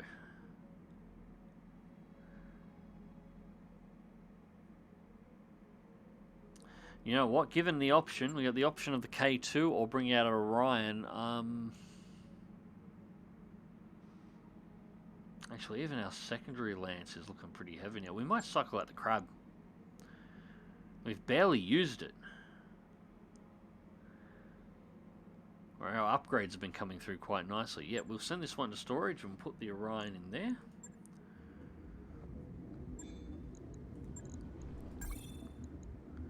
Alright, 1 day to fix the Warhammer.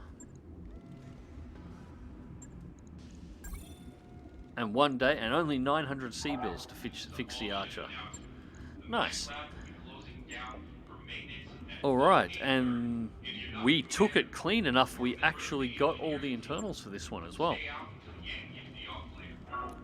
Medium laser, SRM4, AC10 with ammo. God, we're changing that. Down there, please. God, no. Oh, what the... No. No, no, no, no, no, no, no. Ammo goes in the legs. AC5, AC10, don't have anything too special there. Got the spare Gauze rifle, which is good, but no, we're not going to fit that.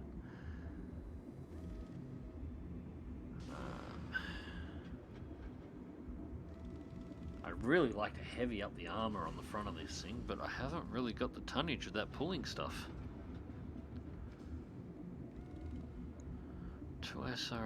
2 tons of ammo for the SRM4.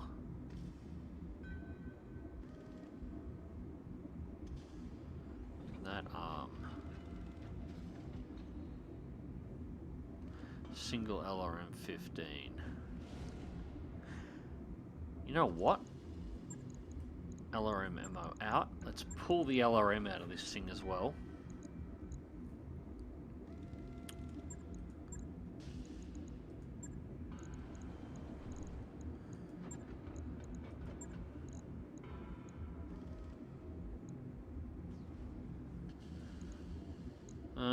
Yes, triple plus SRM6 in the torso.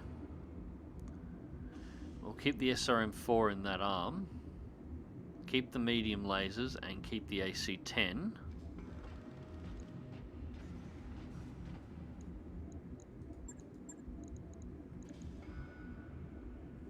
Put an extra ton of SRM ammo in to make up for it. What else do we have?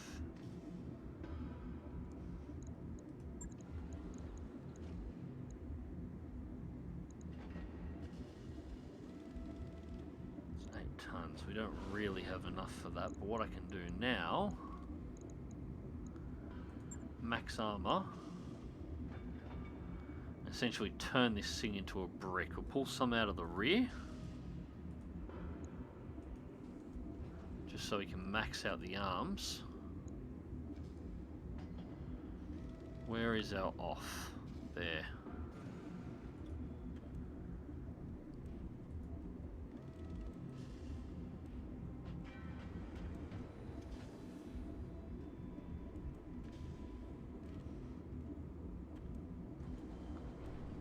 Go. That wasn't balanced. Okay, that fixes that.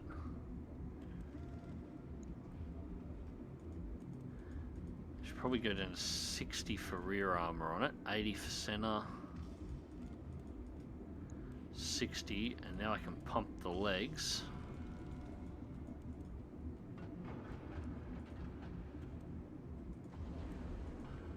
That works. Right, so that drops our firepower in this slightly. For long range, losing the LRMs, but it means we can just hammer with the SRMs really hard, and it turns this thing into a really, really nasty close range piece of gear. Twin SRM4s, SRM6, 3 tons of SRM ammo, and then you've got the 2 medium lasers and the AC10 that you can cycle on the way in. With this much armor, this thing will take a hammering, and it will still put out damage. So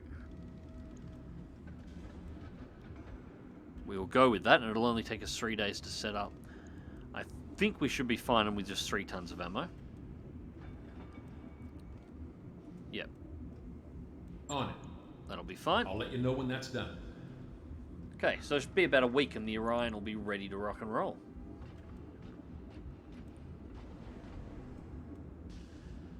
The Devil Risen. Okay, so in MechWarrior 5, missions seem to want me to fight the people or factions I'm meant to be against. How do you justify it if you're trying to play lore-friendly? Well, you just got to pick the missions that you want to play. If you're playing the campaign, you don't really have much of a choice. You've got to follow the campaign story, whether you like it or not. If you're not doing the campaign missions, you just have to pick your missions.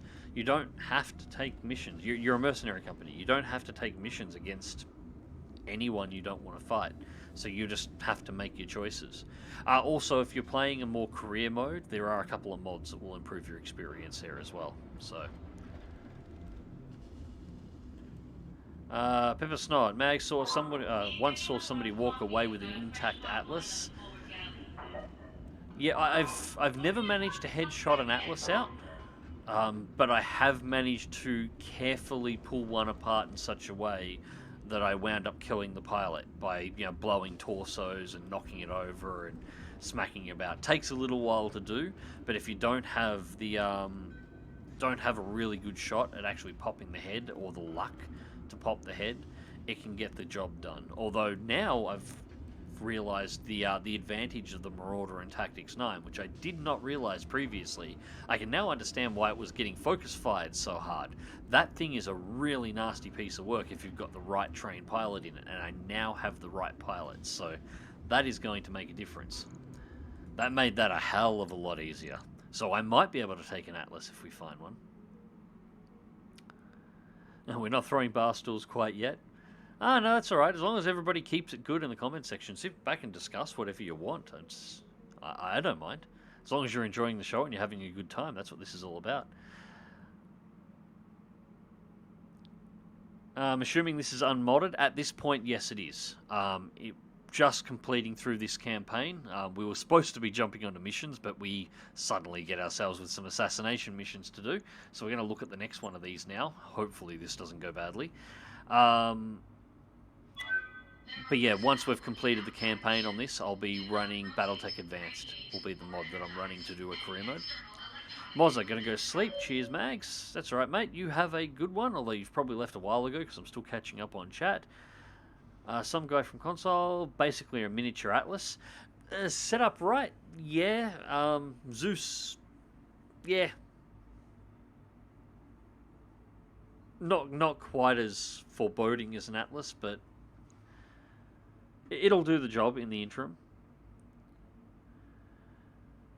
Two hands. Did I see the EG7 interim report? No, not yet. The last couple of days I've been sort of off internet type stuff. I've been floating around, but I haven't been tracking anything down. Why, what's in it?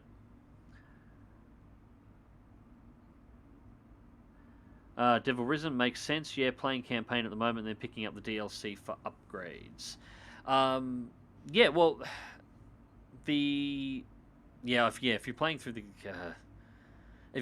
campaign, yeah, complete the campaign and then do the DLC. The DLC you play via the career mode. It comes up as a mission that you can do, and once you start it, you get locked into it to actually complete the Kestrel Lancers campaign. It's really good, and the good part is you don't have to worry about the single player main campaign, which MechWarrior 5's is pretty lacking overall. Be curious to know what that is. 4.5 skulls.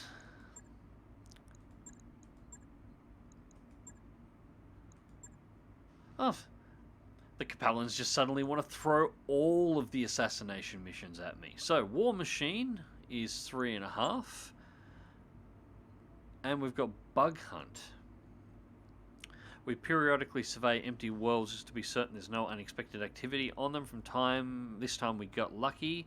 A Capellan surveillance team picked up pirate signals from the surface of Untrained that corresponded to a very heavy mech running through a test fire sequence. We suspect the enemy is taking the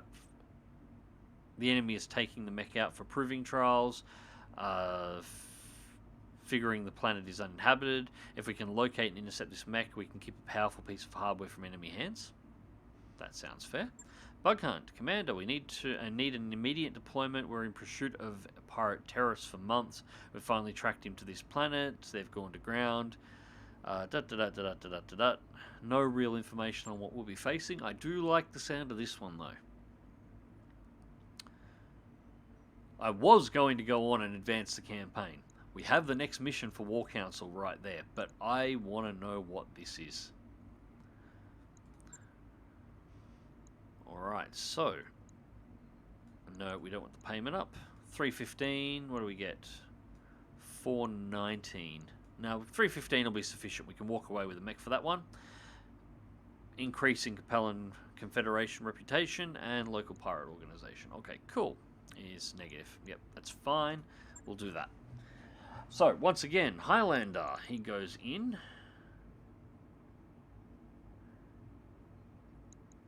We've got the Marauder in play, which we'll leave exactly it is. Decker... No, actually we're going to wait, because I want the Zeus to be finished. Oh, the Orion, rather. I want the Orion to be finished. Job's done, Commander.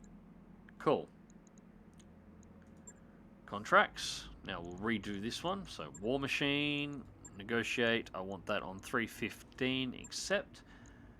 Now, we'll pull the Warhammer off for Decker and we'll bring the Orion into play. I think we'll leave the Archer and we'll leave the leave the Marauder in play, leave the Archer in play.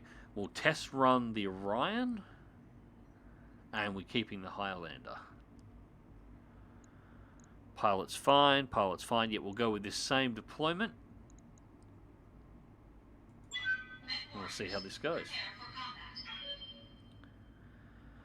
Two hands, Microphos. Oh, yes, this is the... Sorry, I have seen this two hands. The report for the sales, yeah. The PlayStation, it didn't sell particularly well. Not particularly surprising. It's never really been a focus on consoles. I actually think I spoke about this last stream. Yeah, MechWarrior games, they've never really been a console thing, so it's hardly surprising that it didn't go particularly well. They need to do another Mech Assault if they want to get some stuff going on there.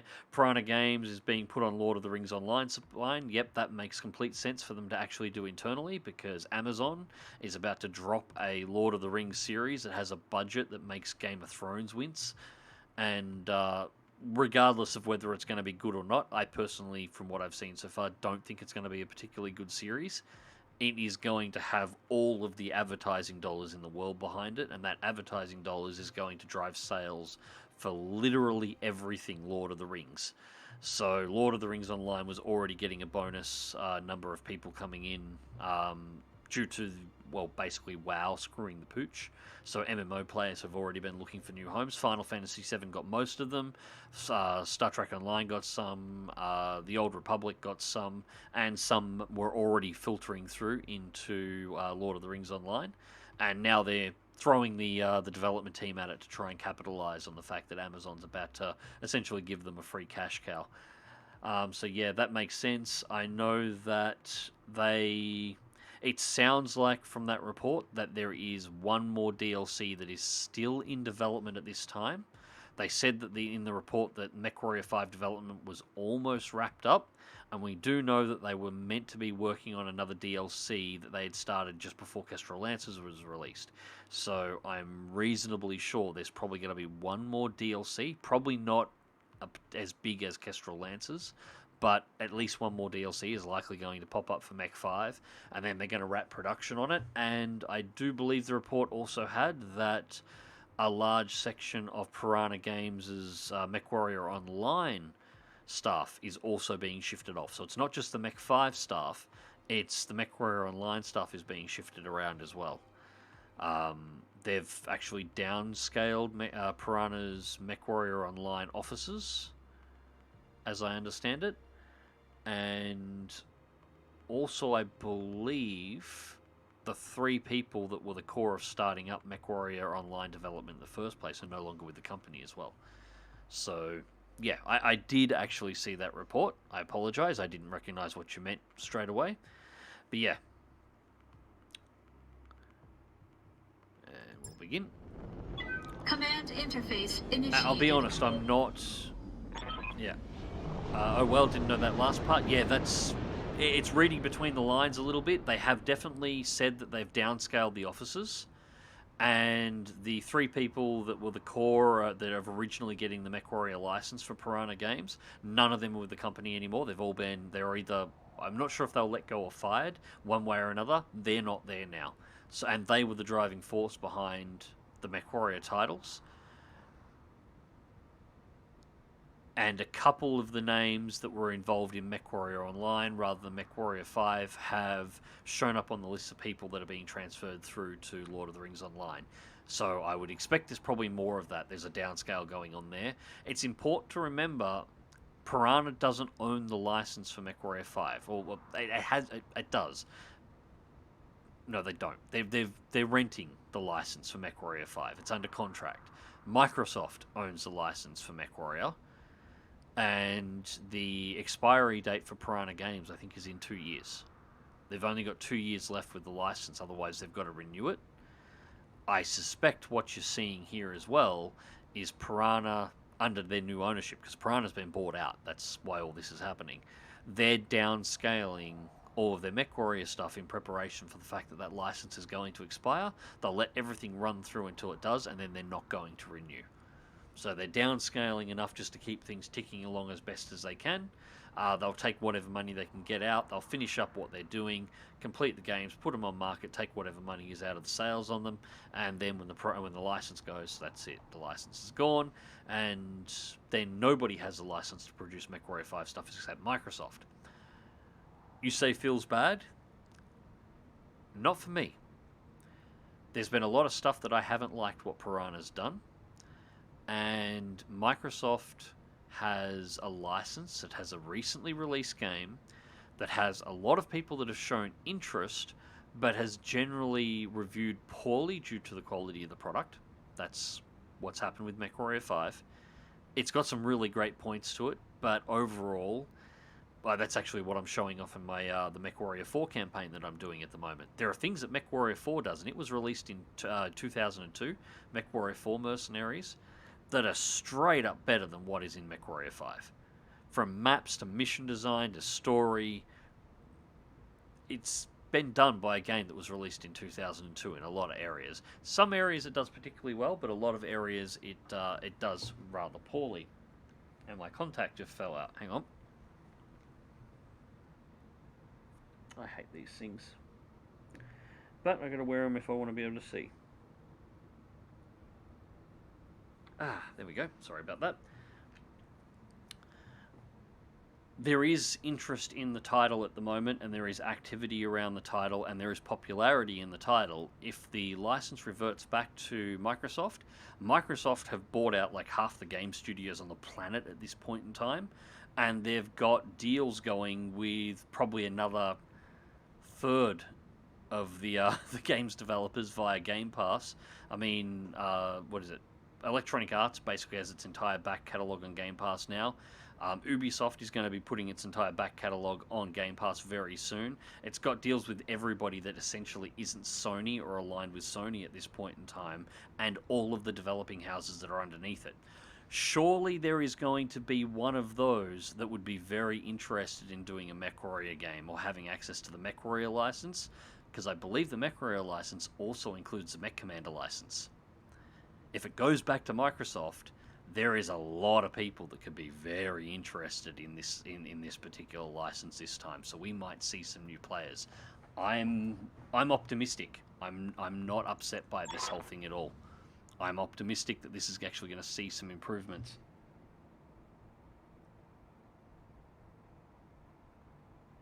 That is an awesome. Okay. Well, this is a hellhole. I see, that very much makes sense. MechWarrior 4 was my introduction to the franchise and universe, and it's still my favourite. Make sure to play it at least once a year. Yeah, I've been fighting to try and get it functioning under Windows 10 for quite a while, and I've got it working perfectly at the moment. So I'm like, yes, we're streaming this. I've got 2 streams up at the moment. Actually, once I've finished off this stream, I might actually start the replays for the last 2 and let them run overnight. I am going to cut them and put them on the YouTube channel. I've been under the weather for the last, probably the last week, so I haven't got to doing it yet. Keep your eyes peeled, Commander. This looks like an ideal place for an ambush. But yeah, it sounds like Piranha's new owners have just lost interest in the license. It wasn't generating...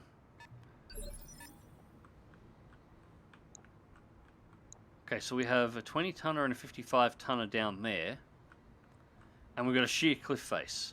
If they're not jump jet equipped, I'm really not concerned about them, because they're going to walk the long way around if they want to get involved in this fight. I suppose they could potentially go south and flank back around, but we'll be out of the area by then. Ready for orders. I'm not concerned either way. But yeah, it sounds like copy. the new owners of Piranha just don't really know what to do with the license and don't have a huge amount of interest in it. They're probably looking for some of that sweet MMO money that's going around at the moment now that WoW's in the Good to go. process of hanging itself publicly. And Blizzard in general, for that Looking matter. out.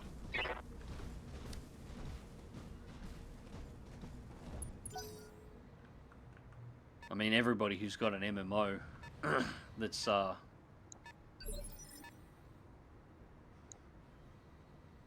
35 tonner off the left. Ambushes and escort. We got a lot of players I'm ready. in this at the moment. Yeah, everybody who's got Going an full MMO throttle. at the moment is throwing money at that's actually on the market and functional.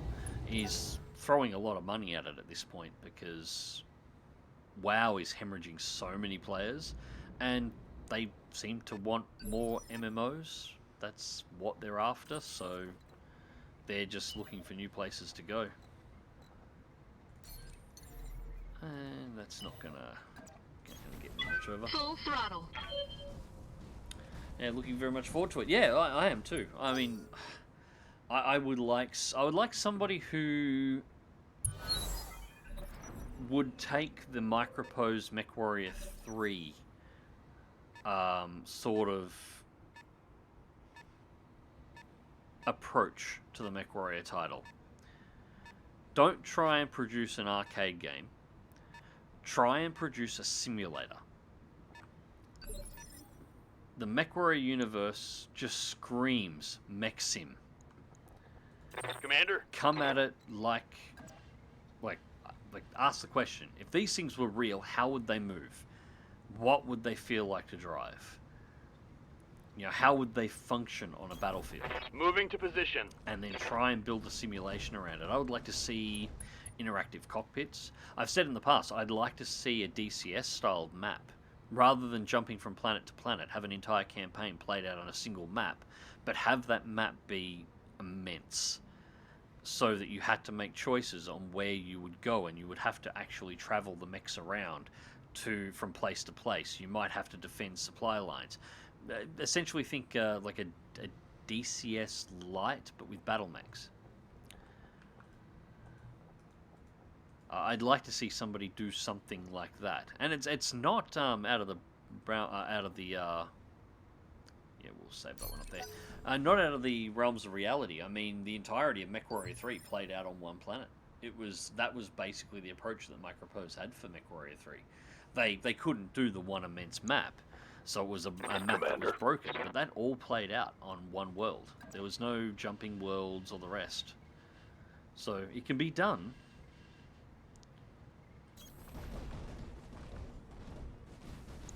You know, vehicles coming in as well. Now we're going to get hit by both sides really hard here, Wimp. I'm starting to think maybe pushing in on that mech on the that awesome isn't such the best idea. It might be best to swing over and knock out these two 35 tonners just to clear off the left flank. I live to serve.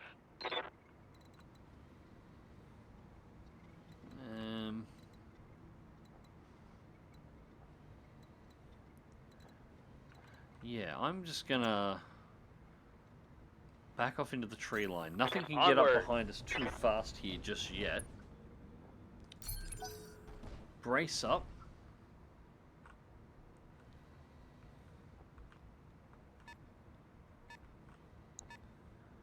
These guys...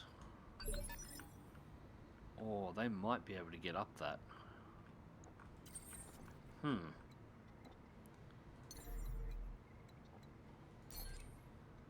Yeah, we're gonna jump.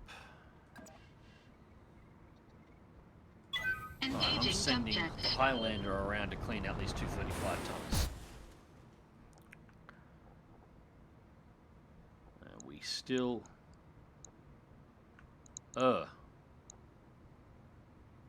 Four mechs from the left.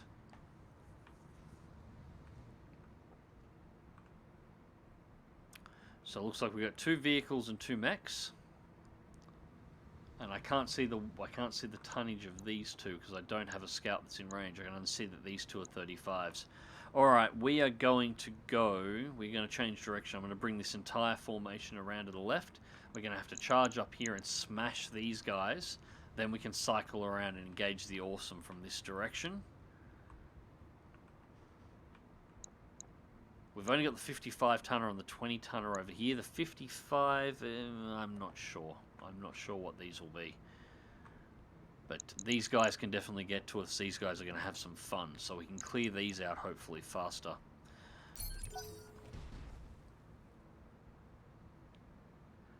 Isn't Micropose back from the dead and they've been putting together some absolute bangers recently?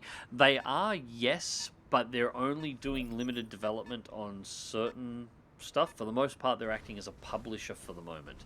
I'm not sure how well set up their internal development team would be for taking over. Ideally, I would love to see Micropose taking over MechWarrior again. I'm just not sure if they've got the development team for it at the moment. If they did, by all means. The other thing to consider is that Micropose currently isn't under the big Microsoft partnership at Microsoft for the license. So when Micropose did MechWarrior 3, I believed Activision owned the license for MechWarrior at the time. So I don't think it had changed hands to Microsoft at that period. So I think that might be. It'd be a really nice wish, but something that we probably don't have the option for at this point. Wouldn't be against it if it did happen to pop up and happen though. But I think it'll likely be somebody else. The other thing I wouldn't mind seeing is if somebody did a little bit of an RPG approach to MechWarrior. Like actually had us do some stuff with the pilot outside of the mech could be interesting. Or just an RPG based in the MechWarrior universe that isn't necessarily a MechWarrior game. That could be an interesting option as well. But I don't know. Somebody will pick up the title. There's no way they're going to leave this alone. Alright, so we've only got 45s and 40s, which isn't great. This is going to burn some heat. But I'm going to roll the dice and attack. Firing, full complement on enemy. Alright, that was a big hit. Reporting, critical hit. I don't understand why MechWarrior 5 fail on consoles. It's oblivious. Isn't piloting a mech work very well with the controller? Yeah, it's not to do with that. It comes down to games' popularities. Game style popularities. Things like in-cockpit mech sims and that style of game, even more arcadey versions, have never been something that's been particularly popular on console. This is while back in the earlier Xbox days when Microsoft was producing games for the license. This is about, MechWarrior 4 Vengeance, MechWarrior 4 Mercenaries era, when Microsoft realized this very early on. And when they wanted to put a game using the MechWarrior license on console, rather than doing a MechWarrior game, they instead created Mech Assault, which is a third-person over-the-shoulder mech game where you can actually get out of your mech and do some fairly ridiculous aerobatics to jump in. You can hijack other people's mechs. It's kind of bullshit in regards to the MechWarrior lore, but it used the license well, and it was a really good game, and it played very well and was very popular on consoles. They knew the market. The console market... Xbox is probably more forgiving than PlayStation in regards to simulation titles, just to how the markets for each console works. Especially with Microsoft pushing a few things like Microsoft Flight Simulator and a few others, which I'm pretty sure they were more doing that just to prove that they could than anything else. I copy. But the PlayStation, those kind of games have never done hugely well. Reporting, critical Outside hit. of a couple of rare exceptions. And MechWarrior 5 was not a good enough game to really change the bar in that regard. It doesn't surprise me at all that it fell short on sales on console, and particularly on PlayStation. It does not surprise me. Wait your command. It's exactly what I would expect, to be honest. I mean, if the game was amazing, like just exceptional levels of game, I'm going to bring the archer down and around just so I don't have to fight everyone up over this cliff. Yeah, if the game was truly something exceptional, it might have been able to do better, but it was good in some areas. The co-op was cool. The base story was average. Actually, no, the base story was kind of crap. Just Target acquired. gameplay was... Well, it wasn't terrible. Go down. It's not terrible. A little bit more arcadey than I would have hoped, but the gameplay functioned perfectly fine. If you like the loot. The mission variety was very limited, and the environment variety is very limited. So it wasn't anything exceptional. Previous MechWarrior games have done a better job at presenting the universe than MechWarrior 5 did. So that kind of a game is just, it's not gonna change the way people, like, it's not gonna change the market. It's not gonna be so good that it becomes a must-have game, which is what they would have needed if they wanted PlayStation sales.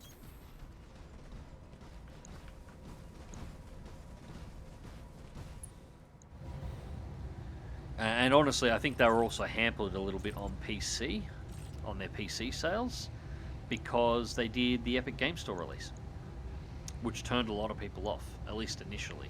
So a lot of the sales they got when it finally come to Steam were under discount. And a lot of people waited. Actually, most of my Discord server waited until it was on Steam before they picked it up. Engaging target.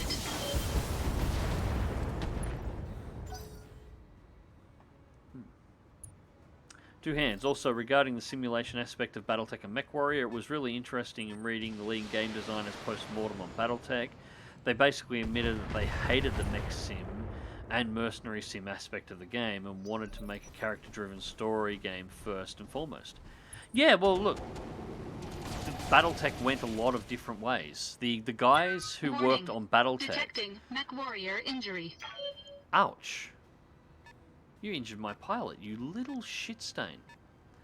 The guys who worked on Battletech, a lot of Hairbrained Schemes' core staff were actually the original creators of Battletech. They were FASA Corporation, which is the people that first created the tabletop. The mech sim stuff was popular, but these were the guys who put together this game were the purists who originally designed the tabletop to begin with. So it's not really all that surprising Receiving that you. they would find, they would prefer the tabletop over the mech sim side. But at the same time, you can't deny the popularity of the mech sim. It's probably MechWarrior will probably always sell more copies than Battletech, providing the MechWarrior game is good. If MechWarrior 5 had been a better game, it would have sold like nut. It would have sold huge amounts. It probably sold decent amounts anyway, just from the fact that it was 17 years between MechWarrior titles. It just wasn't good enough to sell on console. That's all. I know I myself personally pre-ordered the $120 edition under the guise of it coming to Steam before they did the Epic BS. Got it for $20 with all the DLC once it came to Steam. Yeah, Warning, I got it armor low. on Epic, but I'm nuts for Battletech, so I was always going to. There was no way known I was going to be able to wait a year. Yes, Commander. Like, simple as that. Yeah, I'm weak that way. But I didn't encourage anybody else to get it. No shooting. I left just that, running. completely up to themselves. I didn't encourage it. I wanted to play it because I had been waiting 17 years for the next MechWarrior game, and it finally showed up. And waiting here. 1 year more, I wouldn't have been able to do it.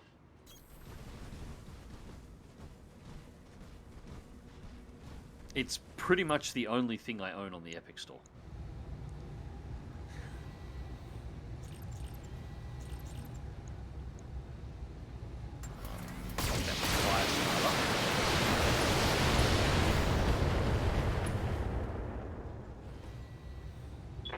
Solid connection on that one. I have to pull more crypto to grab the second expansion pack.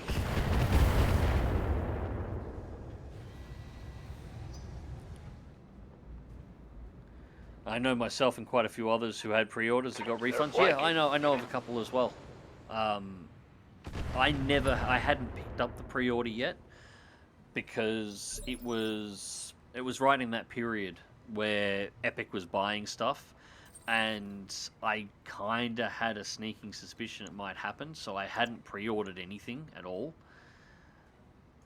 I was just waiting to see if it was. If I got, I told myself I would pre-order it for any bonuses if there were any bonuses that were worth having on the evening before it was released. But I wasn't going to pre-order it any sooner than that, and sure enough, that played into my favor. And yeah, I ended up just buying the base version when it came to Epic. They weren't getting any more money out of it than that. I just wanted the base version. Reporting light damage.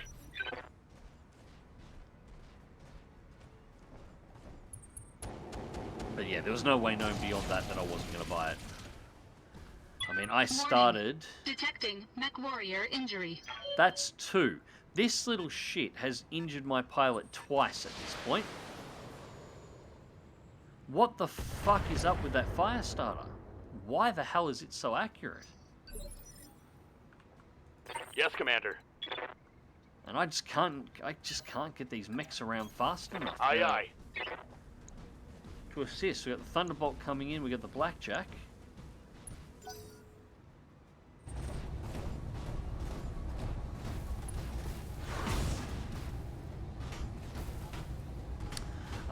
Yeah, like MechWarrior 2 was one of the first PC games I got after I got my first PC. Previous to sort of, I think it was 92, roughly.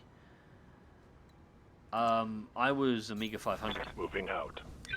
I got a 486DX 266 somewhere around 1992. I think it was around 1992. And I didn't have much on it except Ascent.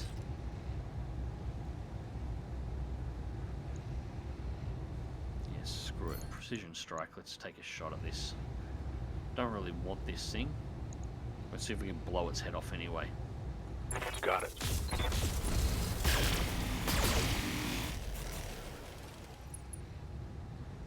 I gave him one back at the very least. Yeah, it didn't have much on it except Descent and a bunch of shareware that was released on it until really around the time MechWarrior 2 came out. And I got a big pack for my birthday that had MechWarrior 2 and Ghost Bear's Legacy in it. And this was my introduction to the Battletech universe. And I never looked back. I never looked back once I got into it. And yeah, that was actually a really good birthday, if I recall correctly, because that was also one where I got the TIE Fighter Collector's Edition on CD-ROM, which I still have the disc and the jewel case for down on my side. So locked and loaded. Here it comes. 2 of my favorite games of all time, and I got them basically in the same year.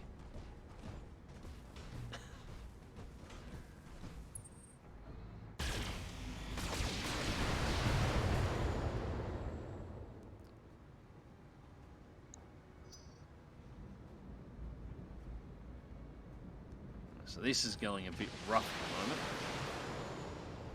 Yeah, we're getting hammered from behind now. I reckon that's a trebuchet. The 55-tonner, I think, is a trebuchet. I think it's 55 tons. Just from those LRM shots we got coming through.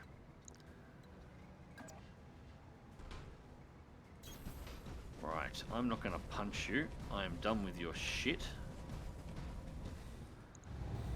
What can I alpha strike you with? What do we got? Yep. Just kill it. All weapons committed.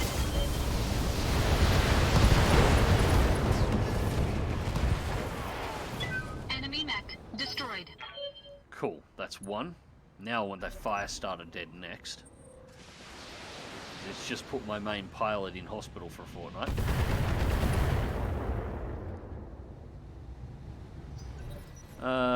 Gunner, you aren't weak, mate, just insanely stubborn. I wanted to say it with my wallet as a consumer. We won't cop this. Look, I'll say it with everything else. I'm quite happy to wait a year on just about anything else that's released. Warning. It's just Armor low. there's basically 3 things that can screw me Getting up the in a angle real on me. hurry. Anything Battletech related, Battletech, Mech Warrior, Mech Commander, any one of those. That's yeah. I'm not going to be able to hold back on those. What's up, boss? If they were to suddenly start doing the Crimson Skies license again, I would fold like a deck of cards over that as well. Crimson Skies was another one I love, and that's Crimson Skies was FASA Corporation as well, so another fantastic game, made by exactly the same people as Battletech. Roger that. Awesome universe, and it's been abandoned for even longer than MechWarrior has. Somebody needs to do that. Microsoft have been doing aircraft stuff recently. Somebody's got to pick the Crimson Skies license back up again. It desperately needs it. I mean, I've basically designed a game for that universe already. I'd use the War Thunder engine. It would be perfect. Let's see how you like this. Oh! Finally, the first salvo out of the Orion, and it just nukes Tango that down. little shit. Oh, that makes me happy. So that would be the second one, and the third one Waiting is for space orders. cockpit sims, particularly in the Star Wars universe. Although there's a couple of others that'll open up for as well, and that does, yes, leave me weak for Disney, and it's also why in that particular area, it's why I was so pissed off with Squadrons. Coordinates received. We finally got another sim, well, it wasn't a sim, but we finally got another cockpit starfighter simulator in the Star Wars universe, and it was shit.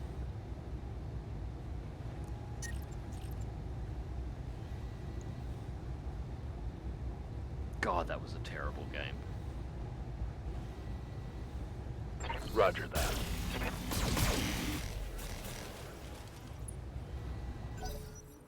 I mean, it's a pretty good sign when your game's primary release point is on Steam, and within 6 months of coming out, it's down to 300 players breached. average per month, and it's Internal lower damage. than that now.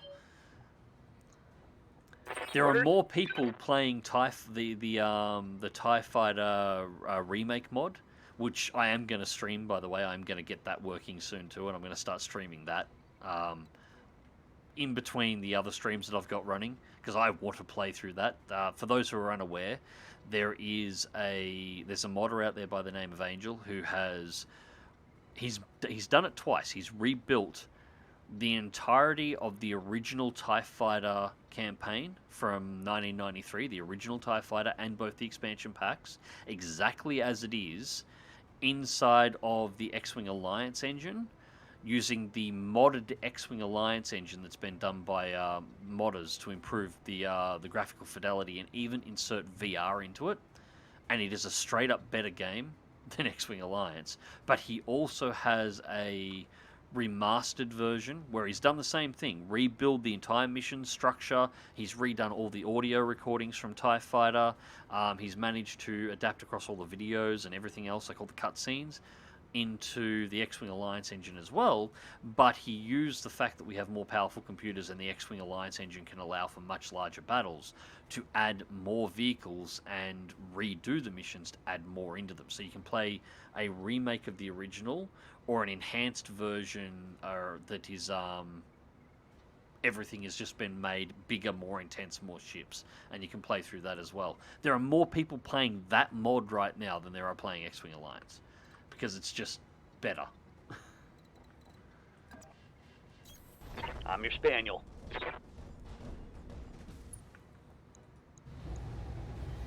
Oh god, that's low. Yeah, I'm just going to brace you for a turn just to cool off.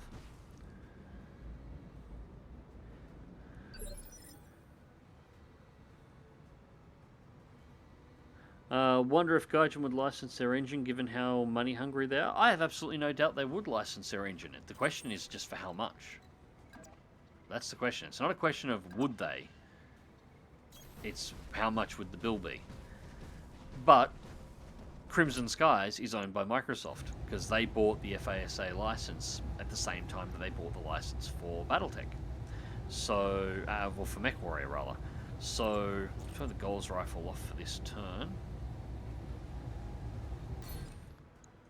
What horrible things can I do to you? I want this focused on the torso. I just want to kill this Thunderbolt as quickly as possible. Engaging target.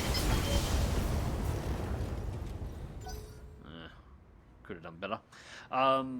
Yeah, they bought all the licenses at exactly the same time, so I have no doubt they would have the money to pay whatever Gaijin's asking for, so long as whatever money, whatever the cost that Gaijin asked for was reasonable considering the, I'm showing the minor development damage. costs and the expected sales numbers. Orders?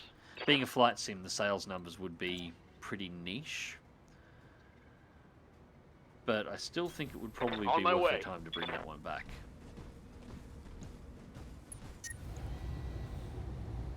I mean, a lot of people have a lot of fond memories of that universe as well, particularly those on early Xbox. Crimson Locked on. Skies, High Road to Revenge.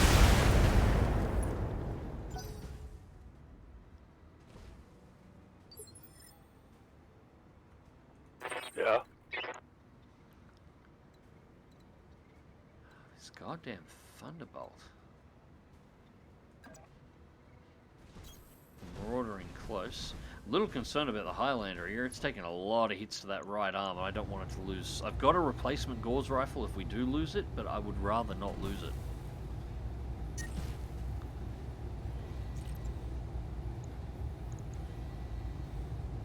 Got it.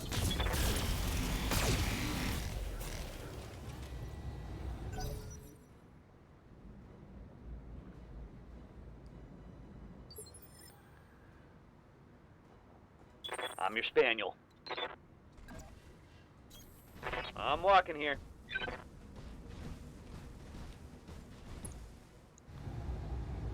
Alright, SRM's on. Pop the LRMs off at this range. Cycle the Meads on.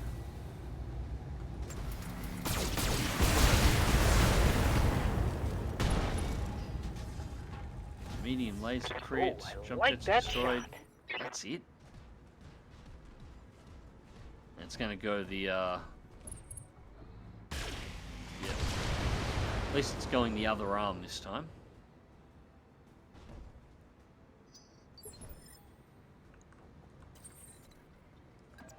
We haven't even got to the mech we're trying to kill at the moment.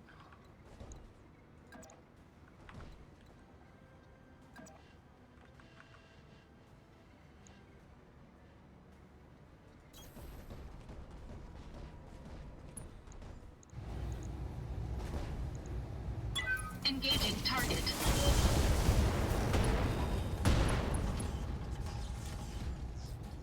Enemy mech. Critical damage detected.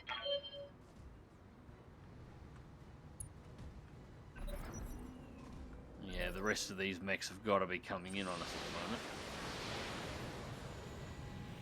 the moment. Oh, Archer takes some hits. Yeah, it looks like the, Reporting minor damage. yeah, I'm reasonably Standing sure that's a by. trebuchet.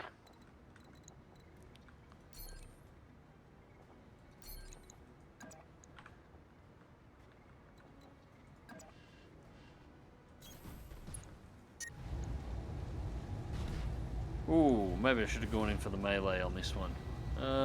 Alright, so what do we got? Let's pull the Mead laser out. We're going to overheat otherwise. Ah, screw it. We're going to overheat for a round. She'll take it.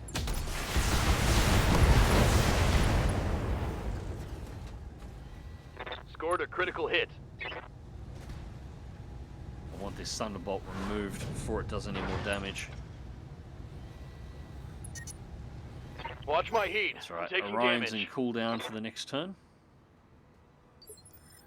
LRM through terrain. Okay then. Yeah, the LRM's just the animation will glitch out. It would have had line of sight. The essentially what's happening is the Thunderbolt is lighting up all these targets. So as these mechs are coming into missile launch range on the other far side, they're shooting across the hilltop. Receiving. The LRMs would make it. So that's, yeah, that makes sense. Looks silly, but it makes sense. Roger.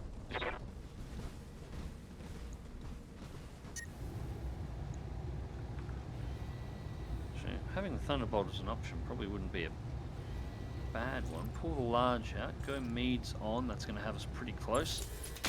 We're running really hot here. Really? That's it?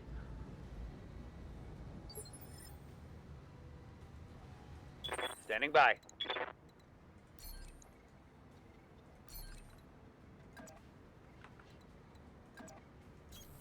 Acknowledged.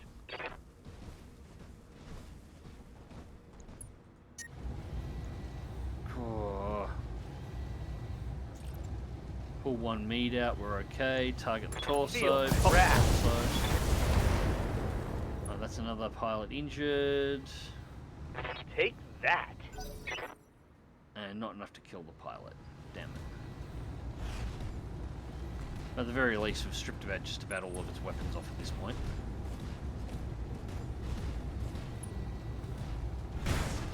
So now it's just going to be a giant irritation.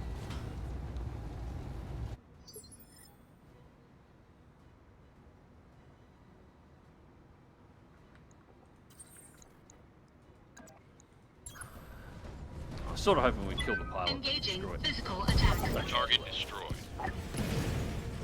Right, that's the ambushes dealt with. Enemy mech destroyed.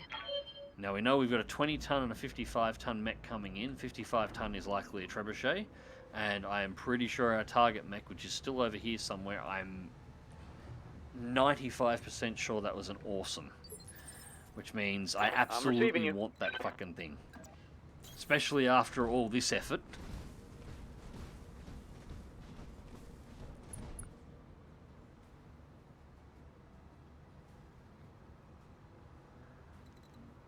Ah, goddamn bots.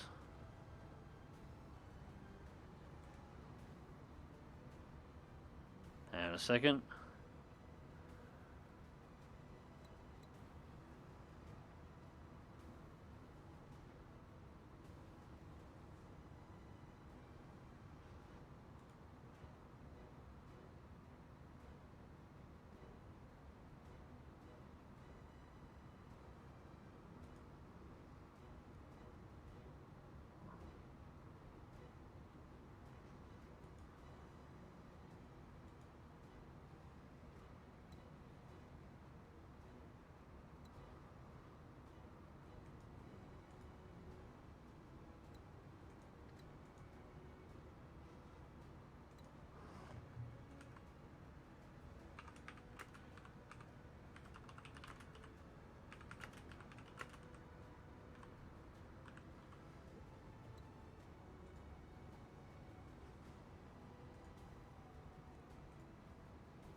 Alright, there we go. That should have fixed that. Lasing core LRM for top-down attack, that makes sense now, yeah.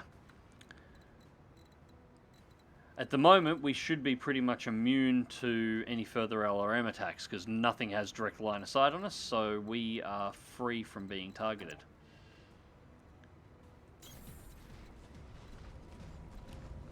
For the moment. That won't last long. Now on the upside, everybody is also going to get a moment here to cool their mechs down. We just got to work out where the hell our actual target's gone. Because if it was moving around while we've been fighting, that thing could be anywhere. And I don't exactly want to be surprised by a by an awesome. Got it.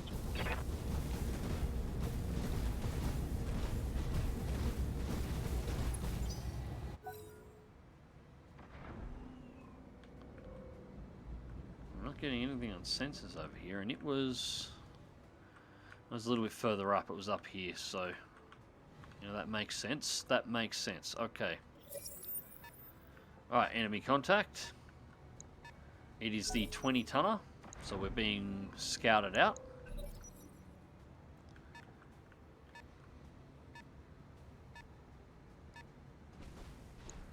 Locust.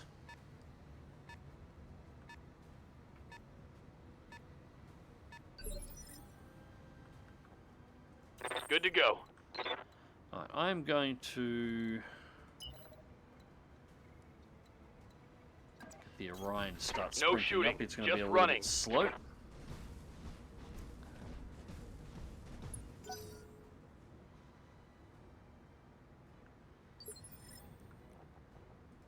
Ready for orders. Right, Medusa in the Marauder.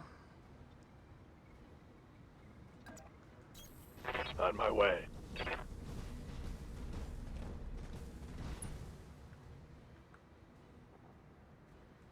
Let's brace it for another turn cooling down.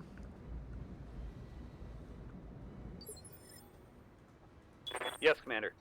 Alright, Archangel in the Archer. You need to cool down for a turn too, but it's mainly because I need to get the LRMs ready to start cycling on you. So just move you forward 1, so you're still in the tree line, and brace.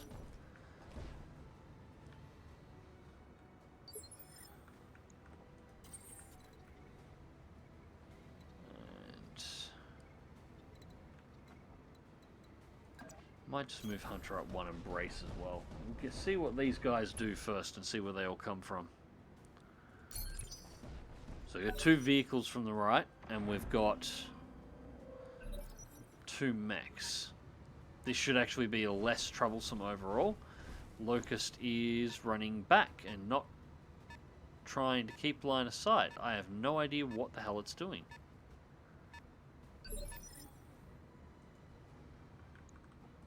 Orders? Alright, Decker in the Orion, move you up. On my way.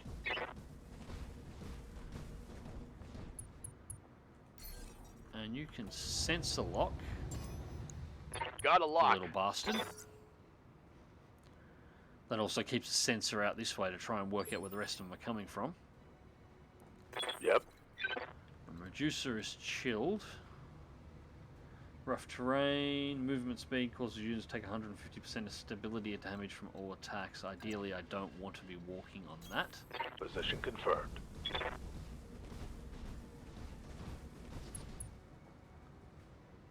We'll just keep bracing as we're moving forward. 80 tons. There it is. There's the awesome. Commander? Alright, let's get a direct Rolling. line. So, sensor lock on the Locust. Only got 240%, but Engaging. range missing on it. Well, that blew straight through the armor and exposed structure. That hit the rear.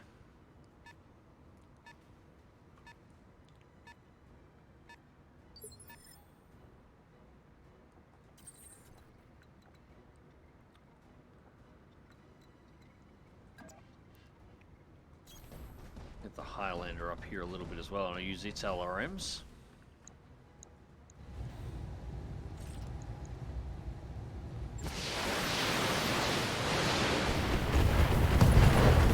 Right, torso destroyed, pilot injured. Enemy mech. Critical damage detected.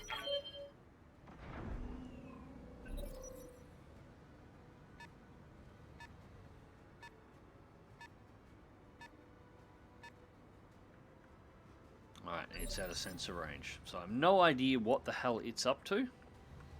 Yeah. Alright, so Medusa here, she's the important one. Well, he's the important one, rather.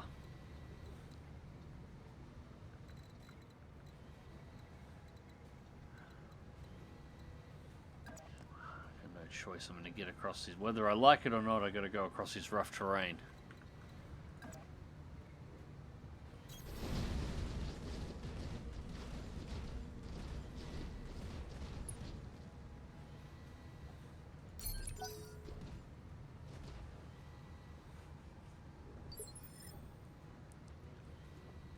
Yes, Commander.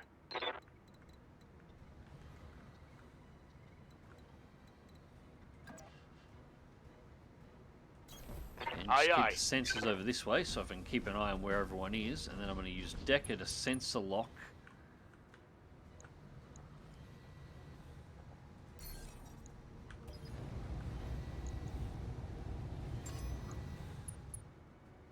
No, sorry, it's a Zeus, not an awesome.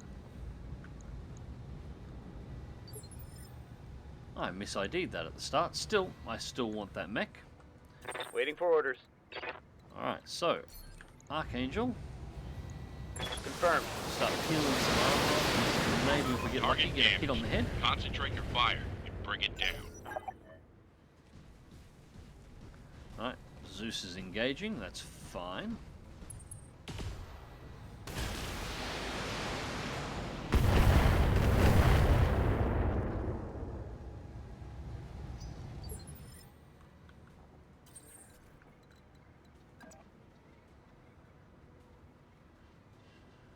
Again, I want to keep the left-hand armor up where possible.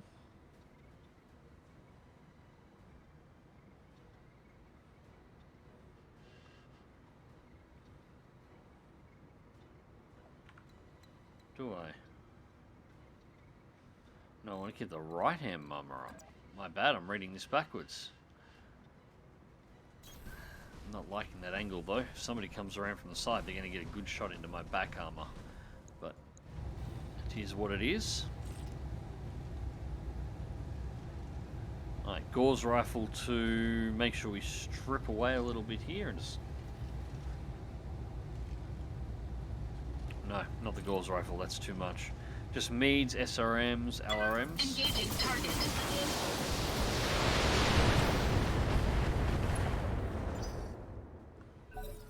Just a gentle strip of the cockpit, and the Marauder can come around the corner. And it's being targeted by the missiles. Yeah, that doesn't surprise me. That's alright. There's the 20-tonner.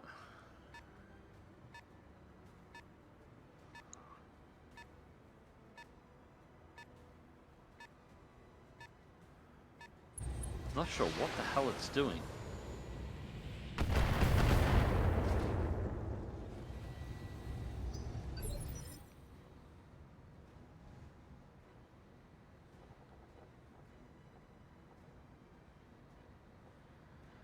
Ready for orders.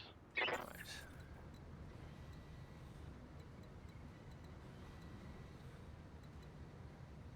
That'll get us at least direct line, although we're going to get that stability damage.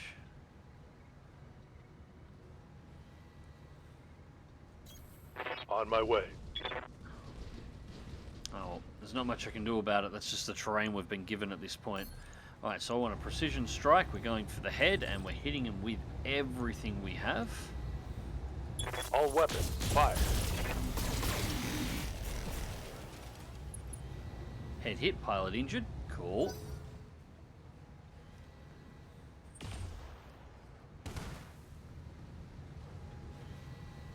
Warning. Armor low. Right, hit to the right arm, so that's Waiting okay. for orders.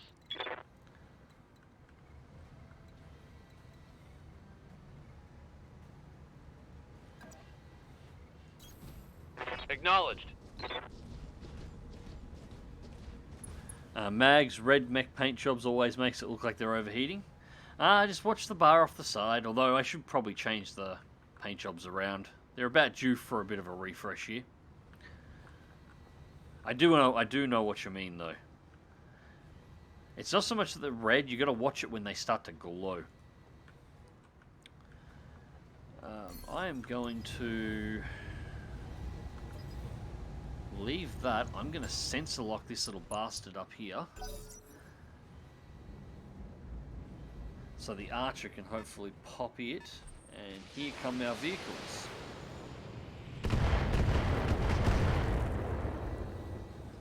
Like a 35-ton vehicle, roughly. Yep, 35-ton vehicle. Ready for orders. Alright, 40% LRMs. Not a great chance to hit, but I don't want to throw anything more. Yeah, I don't want to throw anything more at the Zeus just yet. Acknowledged. Dealing with that Locust would be more important. Thank you.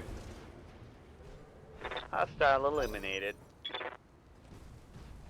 Now, there's still a 55-ton mech floating around here that we're going to have to deal with at some point.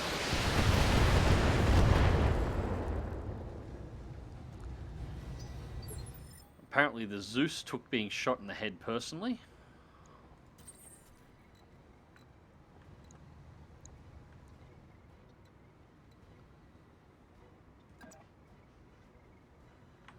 That's going to be... No, I want... Keep showing that right armor.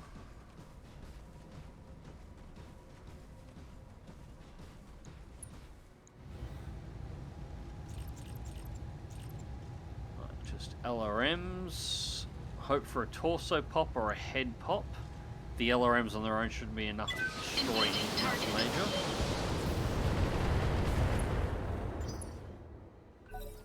Cool, just got the evasion.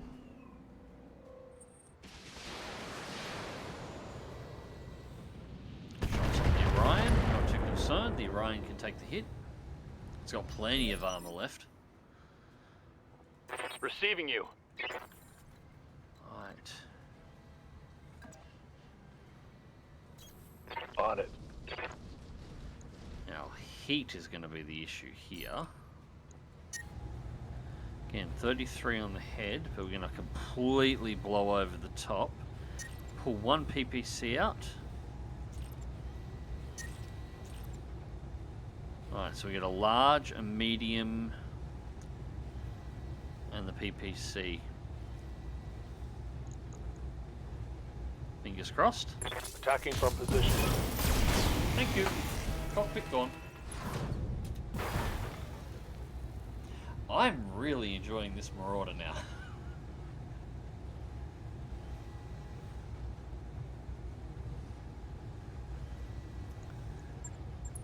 So we now have a Zeus. But we do have to clean out the rest of these mechs. So we've still got 3 left to go. There's the 55 tonner. So Good to go. Actually, Decker should be able to just close in and ID this guy directly.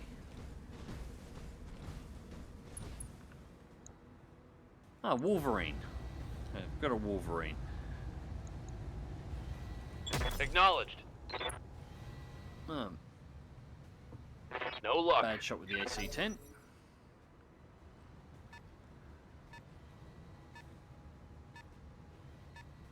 And the vehicles are all going to be playing silly buggers at range now. I'm going to want to close in. Not that I can, not that I can't sympathise with Yes, them or Commander. anything.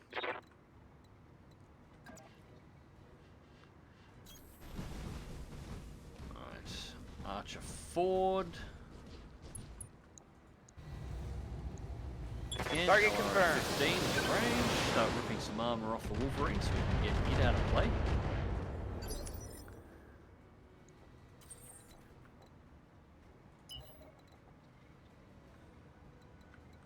And we'll sprint Full throttle. the Highlander around the side and get it to start engaging vehicles. It took enough of a beating. It's actually kind of sad to see it in that kind of state. Half armor on a Highlander. God, it got pounded.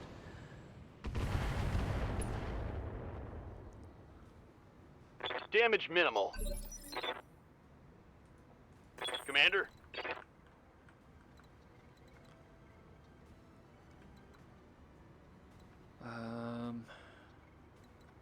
They're kind of sitting at the evac zone. I'm not really interested in going to the evac zone, but Moving out. yeah, from there I still at least kinda, sorta can shoot in their general direction.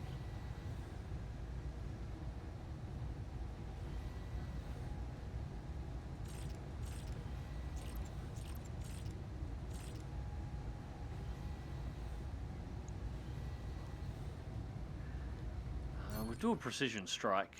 Might as well. Just go for the center torso. That gives us some better numbers. Affirmative.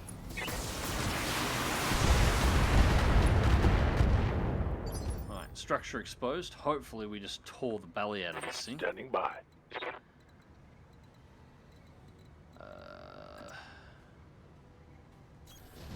Get it off that terrain, and Marauder can go into a cooldown mode because she is right on the limit in regards to heat.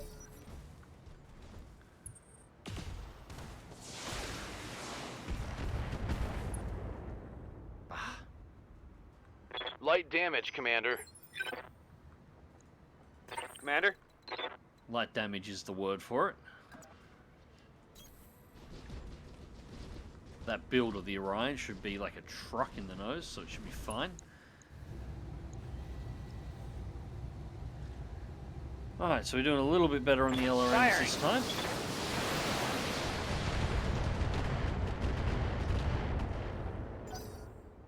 That was actually some pretty decent hits on those.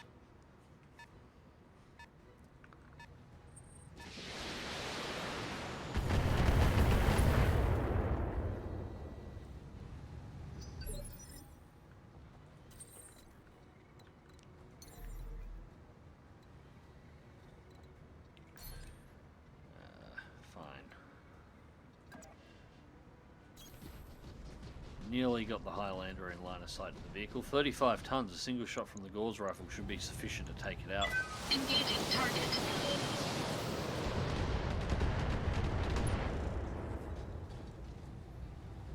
Enemy mech. Critical damage detected. Wait. 70-ton vehicle?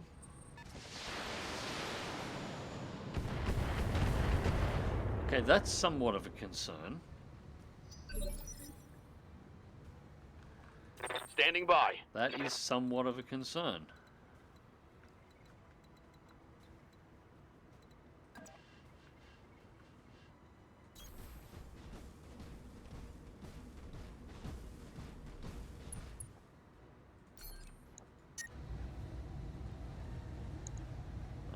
Pull one mead laser out to keep us under control temp-wise. So at least it isn't a goddamn bulldog. Yeah, that's a good point. Hostile eliminated. Alright. That's him dealt with. Aye, aye.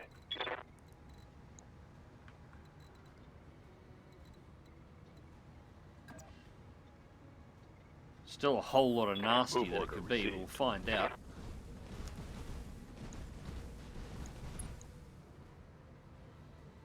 Gallant.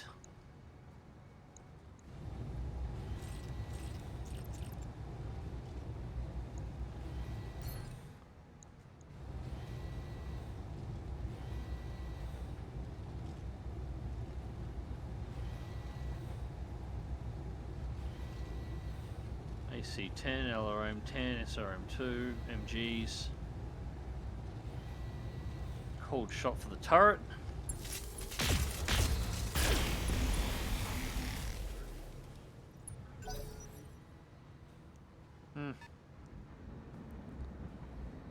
And a striker knock. And we got knock attached to the Damage Marauder. minimal.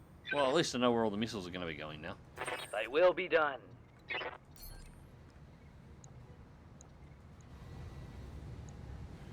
Taking the shot.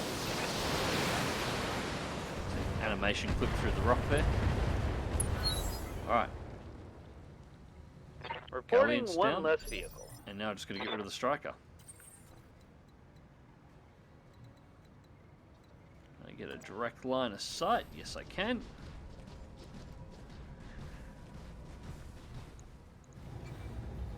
And let's turn everything on and hit the erase button.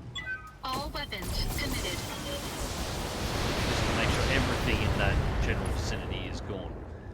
And that should be the end of the mission. Enemy That unit should be destroyed. all the bonuses. And we walk away with a nice new shiny mech. Mission successful.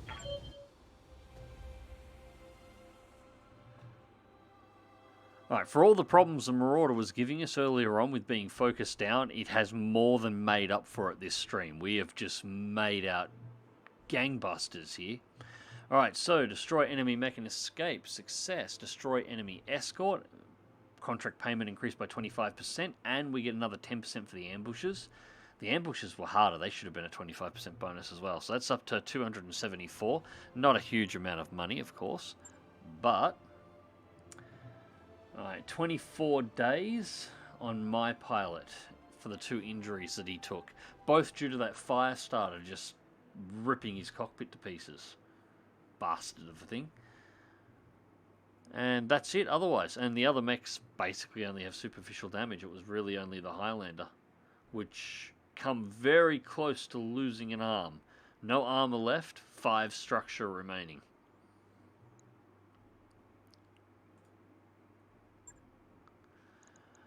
But look at all these spare parts. Of course, there's only 3 that I'm interested in. 1, 2, and 3 for the Zeus. So we have the Zeus. There's an AC-10 double plus in here. What else? Nothing else I'm really super enthusiastic about. The AC-10 would be nice. I'd really, really like this AC-10. We'll see what happens. Nope, we got a double plus LRM-10. LRM-15. I'll take it. I'll take it.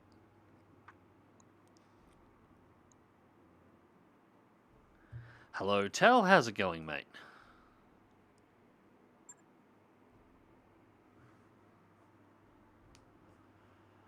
Alright, so that was a lot longer mission than I was expecting it to be. What time is it at the moment? It is now 3 AM, so I'm actually going to bring this one to a close. So much for moving on the storyline in this stream. We got sidetracked by getting a whole bunch of assassination missions, but this has been a bloody good haul. We've got the Orion, we got the Zeus. Where am I going to put this thing?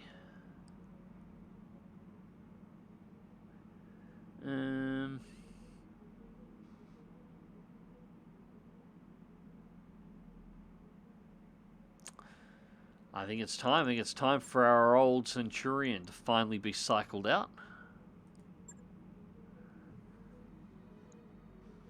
And let's go over to Mech Bay and take a look and see exactly what condition everything's in. So we have the Warhammer, which is perfectly fine. Highlander, 2 days and 21,000 to repair.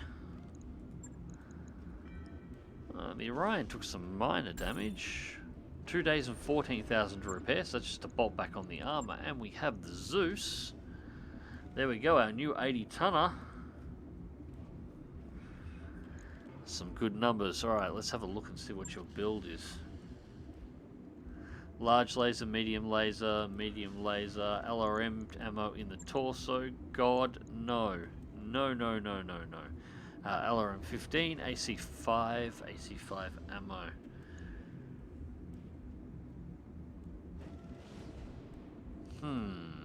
What can we change here? We can switch the AC5 out for a double plus that I've got over here. That's not a bad option.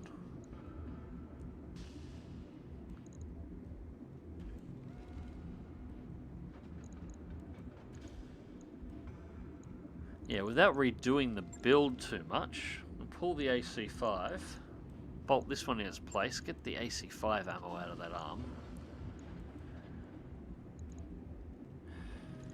Don't want to do anything too flash with this LRM-15 over here, because it is mounted in an arm.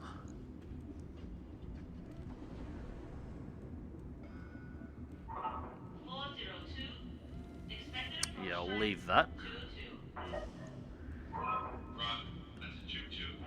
Heat efficiency's pretty good across the board. What do we got in the way of lasers that we can switch around? Yeah, I think we'll yank the center torso and we'll put the triple plus in the center torso. Yank the side and mount the single. We've got no really special large lasers floating around. Now what I will do, however, is we are going to pull a heat sink so I can max out this armor.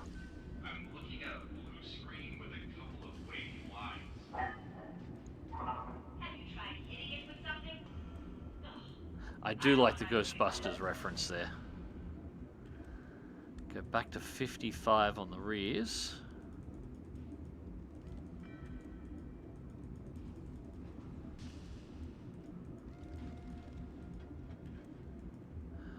$220, no, we'll have to pull more out. Drop it to 40 across the rear armor. I'll have to watch this.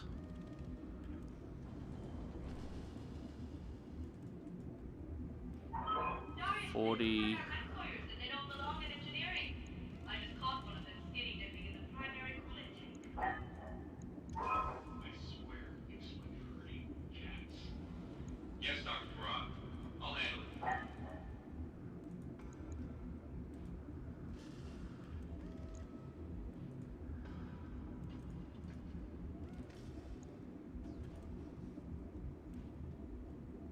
Okay, 95 over the AC5, 90 over the 15. We've got 40 armor across the back in general. 220 center torso front, 240 left and right. This shouldn't be bad to take hits, and it should have enough armor to be able to close. Heat efficiency is a little bit lower than I would like it to be with that heatsink pulled, but it's not too terrible. I could almost pull another heatsink. If it gets too much in the way of damage the first time we'll bring it out, I'll pull another heatsink and I'll whack some more armor on it. So 3 days to reconfigure, and that also gets all of the ammunition out of the torso, so if this thing gets penetrated, it doesn't go up like a goddamn firework.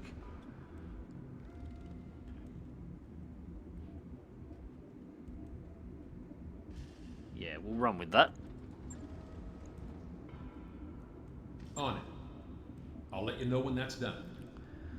Okay, 2 done there, and we'll just quickly go over to the barracks and just check out our mech warriors in general. Hunter is going to be out for a little while,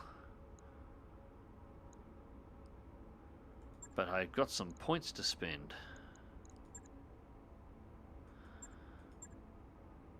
Max sprint. Go up to 8 tactics.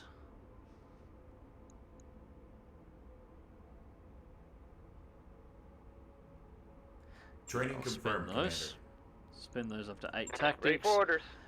7, 8. Alright, so we've got tactics guts. Archangel can have an extra point in gunnery. And get piloting 6 while Training we're at complete. Good to go. Decker, all the points in the world. 9 gunnery. And yes, I will get... Yeah, I'll go up to 6 piloting as well. Mech warrior training complete. Ready for orders. Gyro is generating points at the moment just off training, so we'll just leave that as is. Standing As by. is Marvel, that's fine. Standing by. Medusa, 6, 7. I'll take Guts just for the extra health. Actually, no, we'll grab piloting 6 as well, so we get the melee hit, and we can get the extra health Training point. confirmed, Commander. Reporting. And Shocker is back in with high spirits at the moment, but only 560 points. So, okay. That is our setup at this point. The only thing we really need to do is let time travel on a bit. So we're 9 days out of the next financial report, and the training module's completed in 3. We're over 4 million. Things are going well. It's going to cost us about $500,000 in operational costs, at least. Probably about 550,000. But we've made enough that we can easily cover that, and we've got a couple of new mechs in the process. So, just quickly go through the last chat, and then I'm going to bring this one to a close. Atelier going alright. Been sitting here talking to the office for a very short, snarky while. Yes, I forgot to unmute myself. Forgot to unmute myself in the office. Sorry about that. I've been a little slow tonight, although the stream has worked out pretty well. Devil Risen, Nightmate, cheers for the stream. And the answers? Yeah, no, always my pleasure, mate. Spirit Fox, never really liked the Zeus's loadout. It can be an awkward one to work out. The Zeus is more of a support mech, even though it's an 80-tonner, so it can depend on what variant you get. But for the moment, what I'm after right now is just armor, and it does have a lot of armor. So I can use it to my advantage for the moment. It will be a mech that I will replace. As soon as I've got more 80s floating around, or more assault mechs floating around in general, the Zeus is one that I'll cycle out. But at the moment, it's an assault mech. I need assault mechs. I'll take it. They should implement penalties for running ammo feeds all the way up the legs to the arms. Well... No, I kind of like the fact that the rules don't work that way. I think everybody who plays Battletech likes the fact that the rules don't work that way.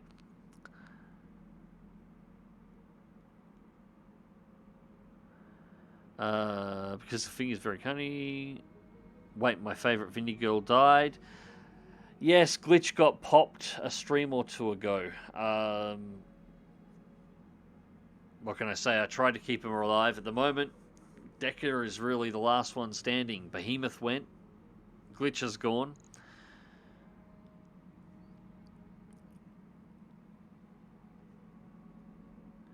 Hey Mags, been watching your Cold Waters and MechWarrior 5 YouTube videos. Thanks for the content. My pleasure, Rob. This one here will be transferred over fairly shortly, and I am going to be cutting up the MechWarrior 4 series and putting it up on the channel fairly soon as well. It shouldn't take me too long in between doing the t-shirt designs and the other designs that I have to take care of over January.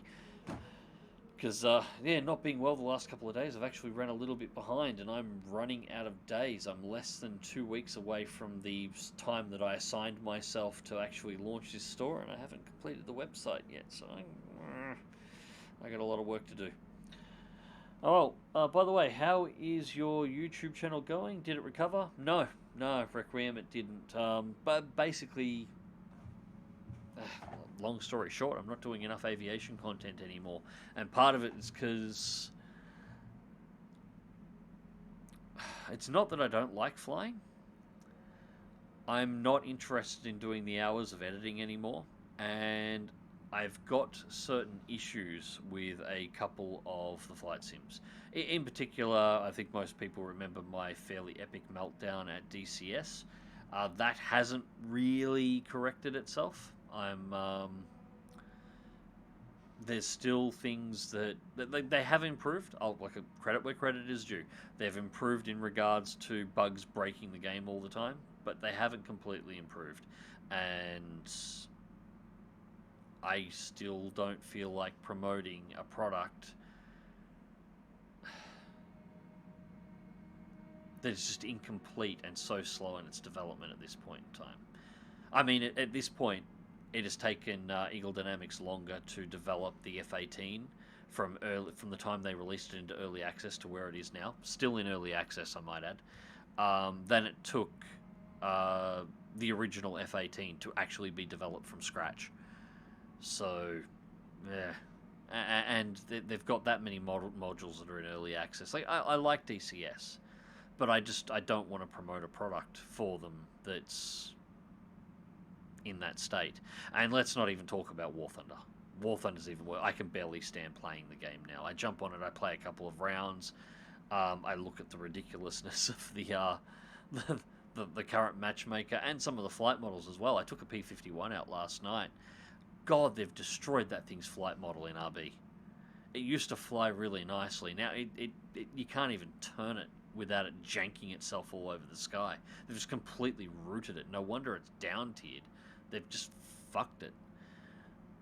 If they're not breaking weapons, they're breaking flight models. If they're not breaking flight models, they're introducing ridiculous battle ratings, and I'm just saying, I just don't give a shit anymore. I just don't care. So I'm not doing those things, and those were the things that people were coming to my channel for. So the channel never recovered.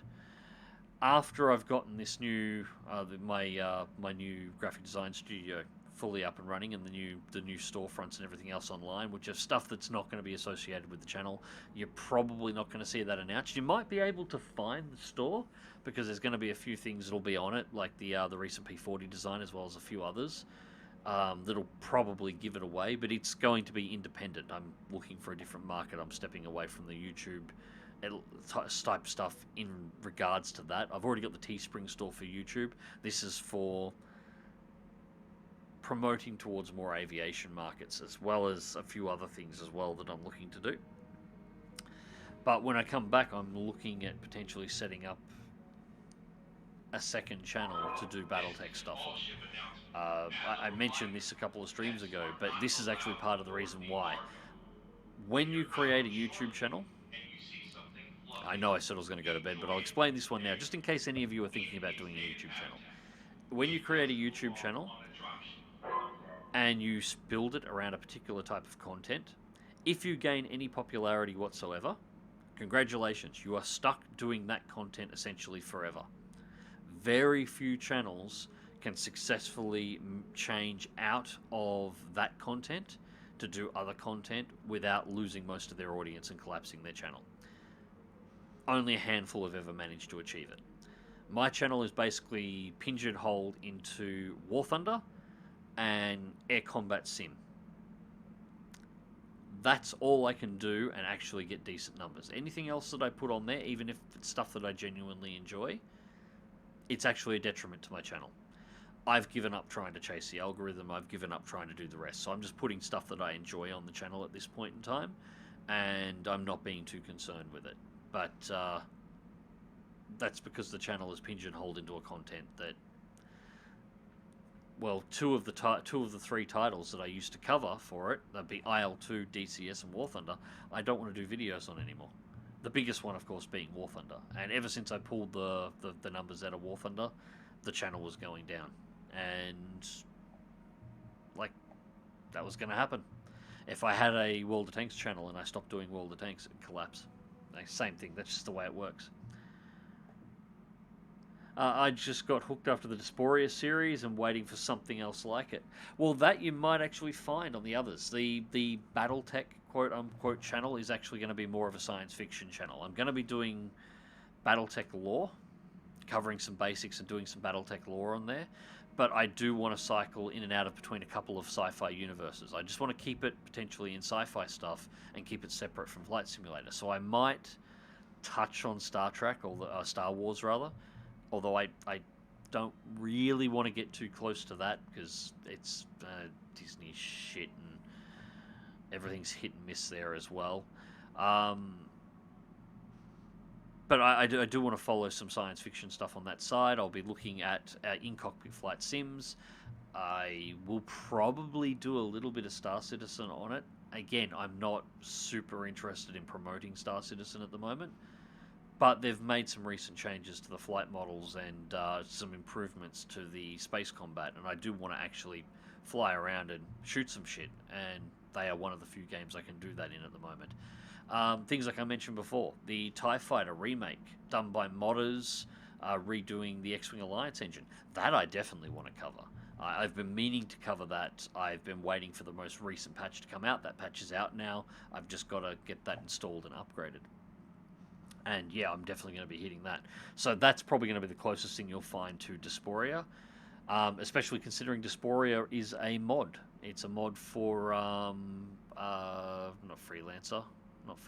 What's the... I forget the name. Now I'm having a massive brain block. Free Space. It's Free Space 2 modification. That's the engine it was based on. So again, that is all completely mod related.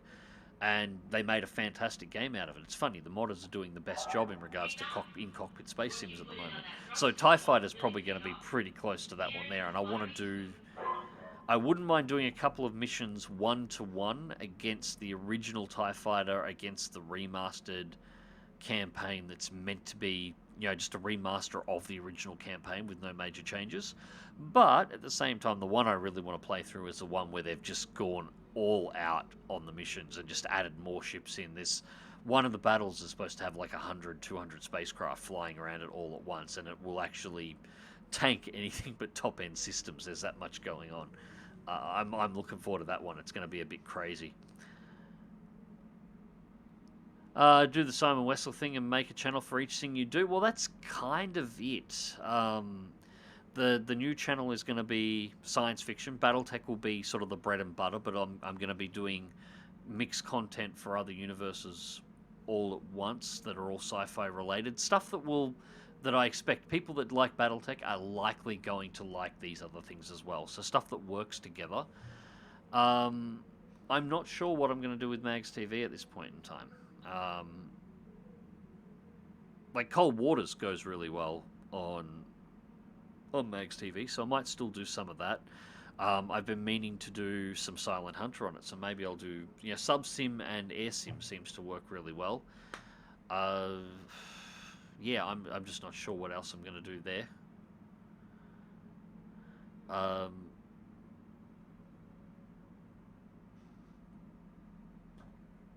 yeah, beyond that, it's the other thing I've got to do is keep in mind that I'm not going to be able to do as many videos because I am cycling a little bit away from doing YouTube. This is why I'm enjoying live streaming. I can sit back here, I can do 3 or 4 hours, I can talk to you guys directly, we can have a great old time, and that's it. I'm not doing 8 hours of video editing, and it's because I can't afford to do 8 hours of video editing at the moment because I'm doing 8 hours of graphic design, as well as a few other things as well. So a little bit of industrial design at the moment, and I might even be going into some small scale industrial woodworking and manufacturing soon too. So there are just a couple of things that have sort of popped up recently. So I don't have the time to spend all day editing videos like I used to. So whatever I do has to be something that I can do reliably because I want to keep schedule, but it has to be done in a fairly controlled manner, like so stuff that I can that isn't going to keep me tied up all day. And that's the biggest thing with a DCS video. Editing a nice one with all the cinematics and stuff that I used to do that people enjoyed. A 15-minute DCS video or a 20-minute DCS video used to take me between 8 and 14 hours to edit. That's not counting the time to actually fly it. The flight time not included. So that's just what it took to make that work. And then you've got your upload times as well. I just don't have that kind of a time budget anymore. And I want to spend more time with the kids and the family too. They're complaining I spend too much time on the bloody computer. They don't mind so much now, everybody else is in bed, but the rest of the time they want me to come and do stuff, and I kind of want to go and do stuff. So, it's just, all the things. More live streaming would solve the problem. Rob Dog, I know what you mean, bro. People's attention spans are absolute crap these days. Don't let them dictate what you want to do and play. It makes you happy or watch anyway. It's not so much an attention span thing. It's just, people subscribe to a channel for a particular type of content. They subscribe to... what's some examples out here? Somebody who subscribes to Scott Manley. They want space content. They're looking at either Kerbal Space Program, if it's in terms of gameplay or something related to that, or they're looking for the latest news on stuff that's going on in space, because that's what he does, and he's kick-ass. If Scott Manley suddenly started doing, I don't know, Bejeweled playthroughs or something that was completely away from space, people wouldn't watch it. He's a much bigger channel than me. Brilliant person, incredibly intelligent. Great fun to watch. I've been watching his videos for years. But if he went and changed the content that drastically, people wouldn't watch it. People tune in there looking for a very specific type of content. And it's the same with every other channel. You tune in for a very specific type. There's only a couple of incredibly large YouTubers have managed to get to the point where they can really play whatever they want. And it's because they've gotten so big that their channel is 100% personality driven and not content driven. So PewDiePie, for example, could play whatever the fuck he wants, and it does not matter. Because people aren't tuning in to see the game, they're tuning in to watch PewDiePie. While being true to yourself is incredibly important in keeping an authentic YouTube channel or a stream, very few people can reach the size where the type of content that they're actually covering doesn't matter. It is very, very, very few channels ever get to that scale. And I most certainly didn't. I was always flight sim. And the second I stopped doing flight sim, you can see the numbers fall off. That's just the way it works. Mark, hate to hear it, mate. Love your sub-sim series. Well, as I said, I might keep doing the sub-sim stuff on MagzTV, because the sub-sim stuff seemed to work in really well with the air combat stuff. People that tend to like flying jets around and doing military stuff tended to be really interested in World War II aircraft, and they also tended to be interested in other sort of military simulations. So sub-sims works in that particular thing. It's why Cold War's always worked on the channel, where Battletech didn't. For some reason, big walking tanks didn't work quite as well as a submarine did. So, you pick the stuff. And there is other things that I could potentially bring in there as well, and I could do in there that would be nice and easy, but and that would work within the confines of the channel. But That's the pigeonhole that MagzTV sits in. It's essentially World War I to modern military combat. I could probably, if I found a good simulation for surface ships, do a game with surface ships and it would work. Anything that is a real-life simulation military base tends to work really well in there.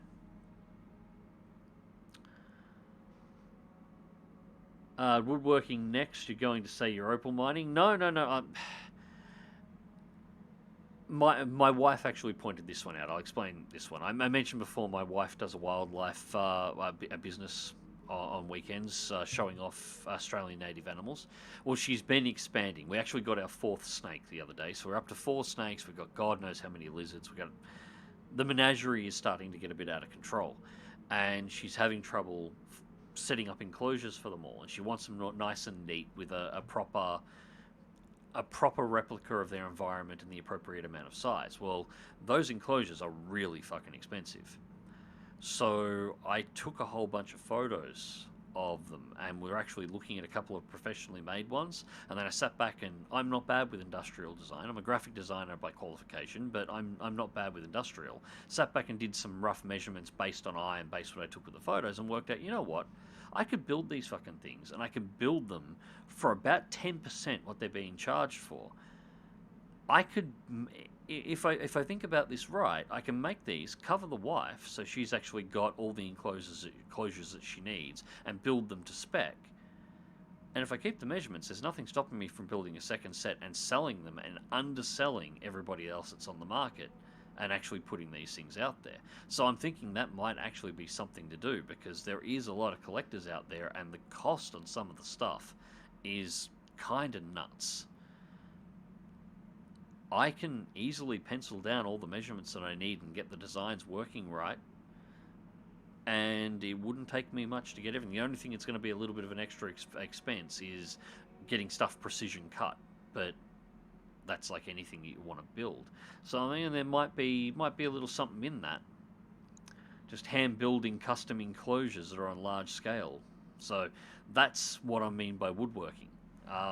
Building custom reptile enclosures, doing all the molding and everything else inside of them, and setting them all up. He did Papers, Please. It was a kick-ass series. Yes, I actually really like Papers, Please. Haven't played that in a while. Spirit Fox Gold. Yeah, it's kind of why I dropped off Jingles and Quickie Baby. Yeah, a lot of people did. If you go back to Jingles' old numbers, when he used to do, or they both used to do, lots of World of Tanks all the time, and then they sort of started doing other things, you can go onto a few sites and actually pull up the full history of their views, and you'll see the second they did that, all their views dropped off. Jingles is brilliant. I don't watch him as much as I used to as well, but whenever I do enjoy whatever he puts out. But you can see not many, you see his views have diminished, and that's why. It's not the content people are after. Also, the other thing that's a real nasty side effect that I haven't mentioned is when a channel is closely associated with the game, in particular a game rather than a genre of game, such as War Thunder, World of Tanks, World of Warships, the performance of the channel can be directly related to the performance of the game. If the game does stuff that pisses off its community, that community is generally not going to watch videos related to the game, and so any channels associated with games tend to suffer. So anybody building a channel that's completely based around War Thunder, for example, their performance is going to be reliant on the game running well and how much of the market that they have on it, and the game not pissing off the community too much. Like there's... yeah. If something becomes unpopular, it essentially kills your channel.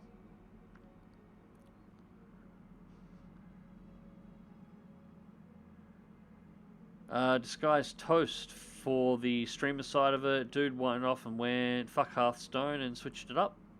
Yeah, some can pull it off. It's actually generally easier for streamers, because streamers, from my observation, tend to play a wider variety of games. They don't tend to play one game over and over again all the time. They tend to have other games that come through, and because you've got the same interaction that we're having right now, just sitting here talking shit like we have been for the last 40 minutes, this doesn't exist on a YouTube video. So you can sit back and have a conversation with people, and this interaction is what people come in for and want to talk. Like you guys right now, you're not hanging around here for the gameplay. I've done nothing in 40 minutes. We're having a chat. And that means that what's going on here on screen has a little bit more flexibility to it than it does in a YouTube. It does on the YouTube side. It's, as I said before, it's why I'm really enjoying streaming. I can play this, which is completely left of field of everything that I do on MagzTV. But I love the Battletech universe. I can play MechWarrior 4. Might get Crimson Skies running soon enough and play through that. I'm really tempted to start going through a backlog of old games or just doing retro games, messing around on the channel, because they stream a little bit easier on my less than reliable connection. And there's a shitload of fun. And frankly, some of the games that are a bit older are straight up better than most of the new games on the market. So, yeah, you can do other things. And those of you who actually like watching the streams, if the game interests you, cool. But a lot of you are probably, well, I'm hoping at least, might be a little bit arrogant assuming, but assume at least a few of you are going to jump in to say hi and actually just chat away to me. I moderate for YouTube for a guy who plays DayZ. The people come to watch live, and if it's not an interesting moment, they leave before I can even say hello to welcome the stream. Yeah, that happens too. That's the downside of streaming. People will jump in, and if it's not interesting, they'll just go. They'll leave. First time chat from viewer. General Rhea, Iron Warriors, so you're a traitor to the Emperor. Wrong franchise. Wrong franchise. The Battletech franchise isn't trying to tank itself at the moment. Although I hear about that, going off on a tangent, but it looks like Games Workshop is abandoning Warhammer Plus. The dumbest idea they've ever come up with, and they've finally realized it was a dumb idea and costing them loads of money. So now to see whether or not they stick to their guns with everything that they did to the Warhammer expanded community, or whether or not they start backtracking like a motherfucker to try and repair the damage that they've done and maybe start getting people back. RMO, RIP ED channels, yes. Elite Dangerous channels, I think they're ticking along okay, although I have seen a few channels that were ED focused that have suddenly started covering a lot of Star Citizen. Which is interesting, because Star Citizen's probably at least 3 years out of coming out, so... But, yeah, it's an interesting area that's going on over there. That's pretty cool. I didn't know your wife was into wildlife. You guys are crazily living there. That's where Australia has most every single animal on this planet that wants to kill you. Safety first. We don't have, well, other than the scorpions, we don't have anything that's venomous. We have 3 scorpions. Only 3. They're only very little. They're kind of cute. They're fine.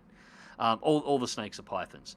Although that doesn't necessarily mean when they get to full size they're not going to be dangerous. 2 of the breeds that we have snake-wise, and we're going to wind up with more, but 2 of the breeds we've got at the moment, they're currently very young. So they're only about 1.5 foot, 1 foot to 1.5 foot long. So they're very, very, very small. At full size, they get up over 7 feet, and they'll get about as round through the midsection as... you know, the average bloke's calf muscle, and they can squeeze. So at full size, they will be 2-person jobs to handle them. But at the moment, they're only 1.5 foot long, and they're absolute buddy. Yeah, there's nothing about them at all. The main one, Noodle, which is the first one we've got, it's decided I'm its favourite tree because I have the highest body temp of anybody else in the house, and that I'll pull her out of her enclosure. She'll wrap around my arm. And then I can go about my day. I can go do washing. I can go make cups of tea, make lunch, sit back and eat lunch with a snake wrapped around my arm, and she'll just sit there. She will not move. She is perfectly content just wrapping around me and not moving an inch. Toast did lose viewers by that too, but he kept a lot of people by force of personality, and then he had the brilliant idea of Among Us with all the big streaming names and he connected up with. Yep, that'll work. And that's essentially what I'm doing now, Anybody who is only staying for the aircraft stuff on MagzTV, it doesn't matter what I do at this point. If it's not aircraft stuff, they're not going to stay. And I'm not really wanting to do the aircraft stuff at the moment. I fly a little bit of Microsoft Flight Simulator, I fly a little bit of DCS every now and again, and once the holiday period's over and people come back to it, I fly IL-2 on the flyouts. But I'm not super interested in doing 5 videos of War Thunder DCS or IL-2 a week anymore. I love flying, but I've almost burnt myself out of just doing that content over and over again like I did for 8 years. So I want to do what I'm going to do, and I've just come to accept. I was hoping that I could recover the channel, but I sort of come to the conclusion partway through that I would have to do something that I don't want to do full time in order to keep the people on and to be able to grow the channel back again. So I'd be doing something that I'm going to wind up resenting, and that's never going to work. I want to do stuff that I enjoy. I want to do this. I have great fun playing this and chatting with you guys. Funnily enough, I've been playing a little bit of Tarkov recently, getting my ass kicked. I am terrible at the game, but it has been a blast. Loading up old retro games. As I said, Mech Warrior 4 is one I'm doing at the moment. I want to do Mech Commander, but I want to do a few that are outside of the Battletech universe as well, and play some good old games that have been, I played when I was a kid, that I loved, that I wouldn't mind bringing back. I've got 3, the 2 new Hitman games, the remakes, sitting on my... I've never completed them. I've got Witcher 3 there. I've never completed it. I want to play other stuff. Well, that's stuff that I'll enjoy. The people that are into MagzTV for just flight sims are not going to follow that. So, just got to do what you do.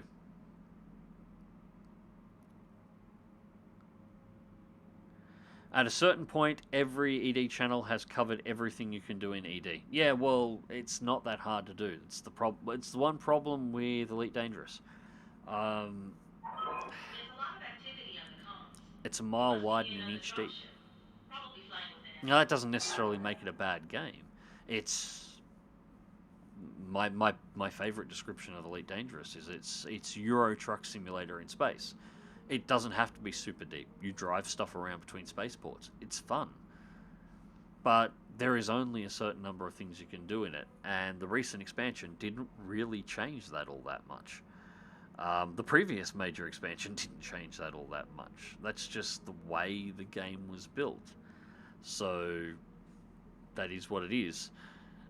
If you really enjoy repeating the same loop over and over again, Elite Dangerous is perfectly fine. But people who build channels around Elite Dangerous were going to run into problems, because how many times over how many years can you repeat the same gameplay loop? Especially when you can complete all the gameplay loops within Elite Dangerous in probably a week of playing it.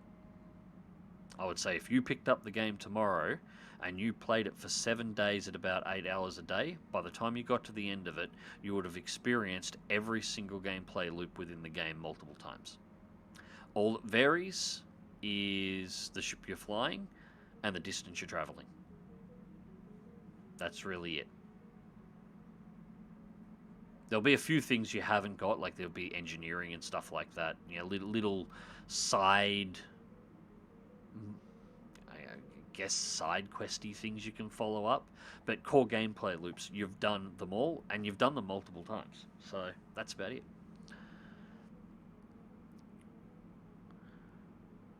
Warhammer meh, I do miss your War Thunder stuff. Oh, I miss enjoying War Thunder. Like, I still have it installed. I jumped on it, I played it yesterday, and I was disgusted at the flight model of the P-51, and then got team killed because I managed to drag 3 kills out in a P-51 against a Russian team, and somebody on my team apparently took exception to that rule and decided to blow off my wing. I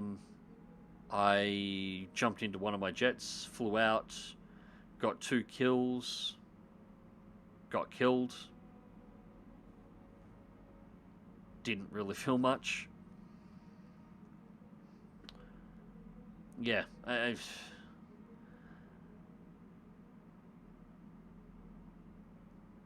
the BRs have blocked off a lot of the periods that I really enjoyed playing. They've messed with the early Jet Age, so 262, Meteor F3, that kind of era, pre-missile cannon jet combat. I really enjoyed that. Well, the BRs have messed with that as well. So, it's a good game that's just mired in its own problems at the moment, and it's making it less than enjoyable to play. And then I just don't want to do content on it. It is what it is again.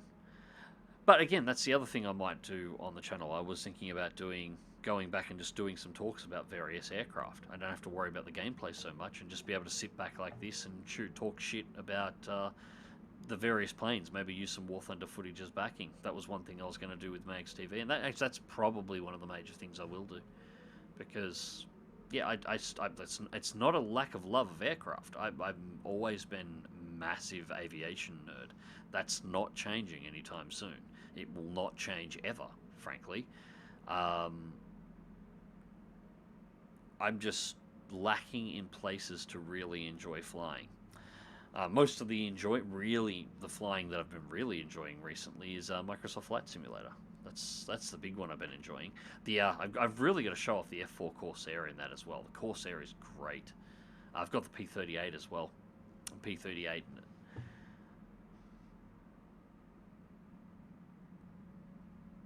And any albino, I'll never forget seeing an albino python when I was 8 at the zoo. It was such a cool animal. We've got an albino. That's the one we just picked up. It's I can't remember the species. This is my wife area. I think it's might be a Tasmanian python. I can't think of the actual name, but I think it's a Tasmanian species. And yeah, it's very young, but it's an albino, so it's got the red. It's almost luminous eyes. They're really weird. You've got your slot eyes, but almost luminous. But because it's so young at the moment, it's very pink. It hasn't fully picked up its white yet. It's going to be white with very pale yellow markings when it grows out. And as I said, at the moment it's about 1 foot long. At full size, it'll be 7 feet. So, which will take about 2.5 years to grow to that size, assuming regular feeds, which of course it will have. 2.5 to 3. You can make them grow faster if you feed them more heavily. They will grow more rapidly, but we aren't doing that. I forget the term for it, but it's essentially boost feeding them to make them grow faster, but it has massive ramifications to their lifespan and their general health when you do that. So we're not doing that. So we're going to let them grow naturally out to full size rather than sort of like power feeding them to make them grow faster. But yes, we've got an albino in the collection now. So that's the most recent one. Spirit Fox, while I generally just like his descriptions of the planes and stuff, explanations of energy fighting and things like that.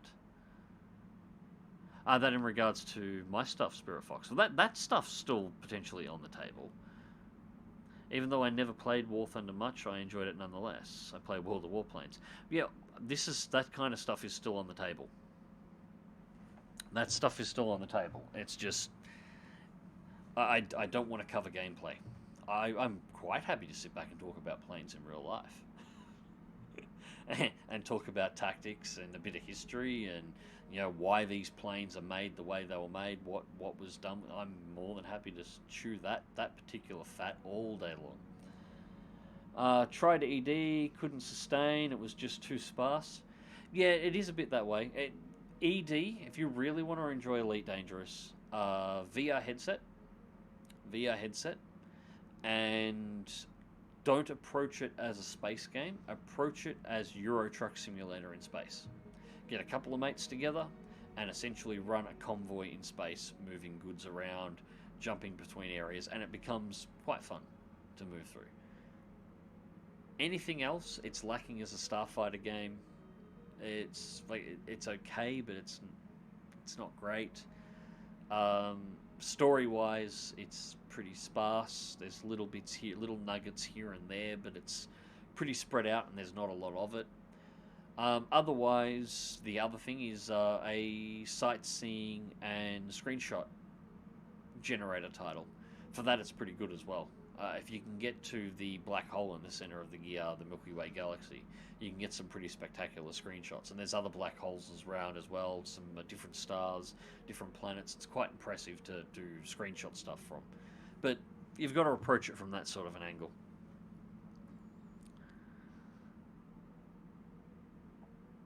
I did the whole idea of being a Star Trader, but there wasn't enough playing a Star Trader to make it worthwhile. Yeah, it's best played with mates. I do wish there was a channel more like Drax for aviation. Much as I love Bismarck and MAH, he just doesn't have as comprehensive a coverage of things like Drac. I don't know, I'll see what I come up with. I'm going to be firing up a higher focus on the channels once I get back into the post-January rush, working on all this design stuff. And we'll see where it goes from there. As I said, I'm probably going to do some talk shit about planes videos. Yeah, maybe that'll be what you're after. Things the development of strategic bombing doctrine, history of Zastora, Bloody April, things like that. I was probably looking more at on the individual machines and what influences actually led to their development, and that sort of an area. Although there is definitely some historical moments and stuff that I was looking at doing as well. So none of those specifically had crossed my mind, but we'll see. Requiem Alpha, I got 1,700 hours out of Elite Dangerous, but at a certain point the grind just gets me, which is a shame because the game actually has a rich and interesting lore.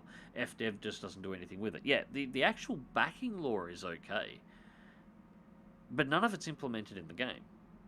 Or very little of it, by comparison, is implemented in the game. There's a lot of it you've got to find from external sources, and a lot of it was very old. Like, a lot of it's not stuff that Frontier Developments actually come up with. Elite's a very old game. The very first Elite I played on the Amiga in, like, the late 80s. And it was released in, I think, 82 or 83 was Elite 1. Then there was Frontier Elite 2. That was Amiga 500... somewhere around, I think it was 1990, maybe 91, was released there. And there was a load of lore that was written up in the background of all this, and that's where most of it's come from. FDev actually hasn't written a lot. Elite was 84. Okay, so it was a little bit later than I thought. Thank you, Tuner. But there was a lot of it there, but you're right, none of it has really been used. At least not to the extent it probably should have been. So... kind of like the idea of the factions in ED, but then I realized the Alliance was exactly one star system.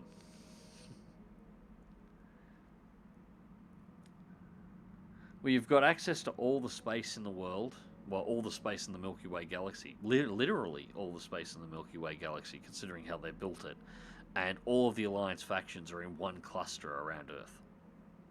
All of them. Like, all the different factions. Like,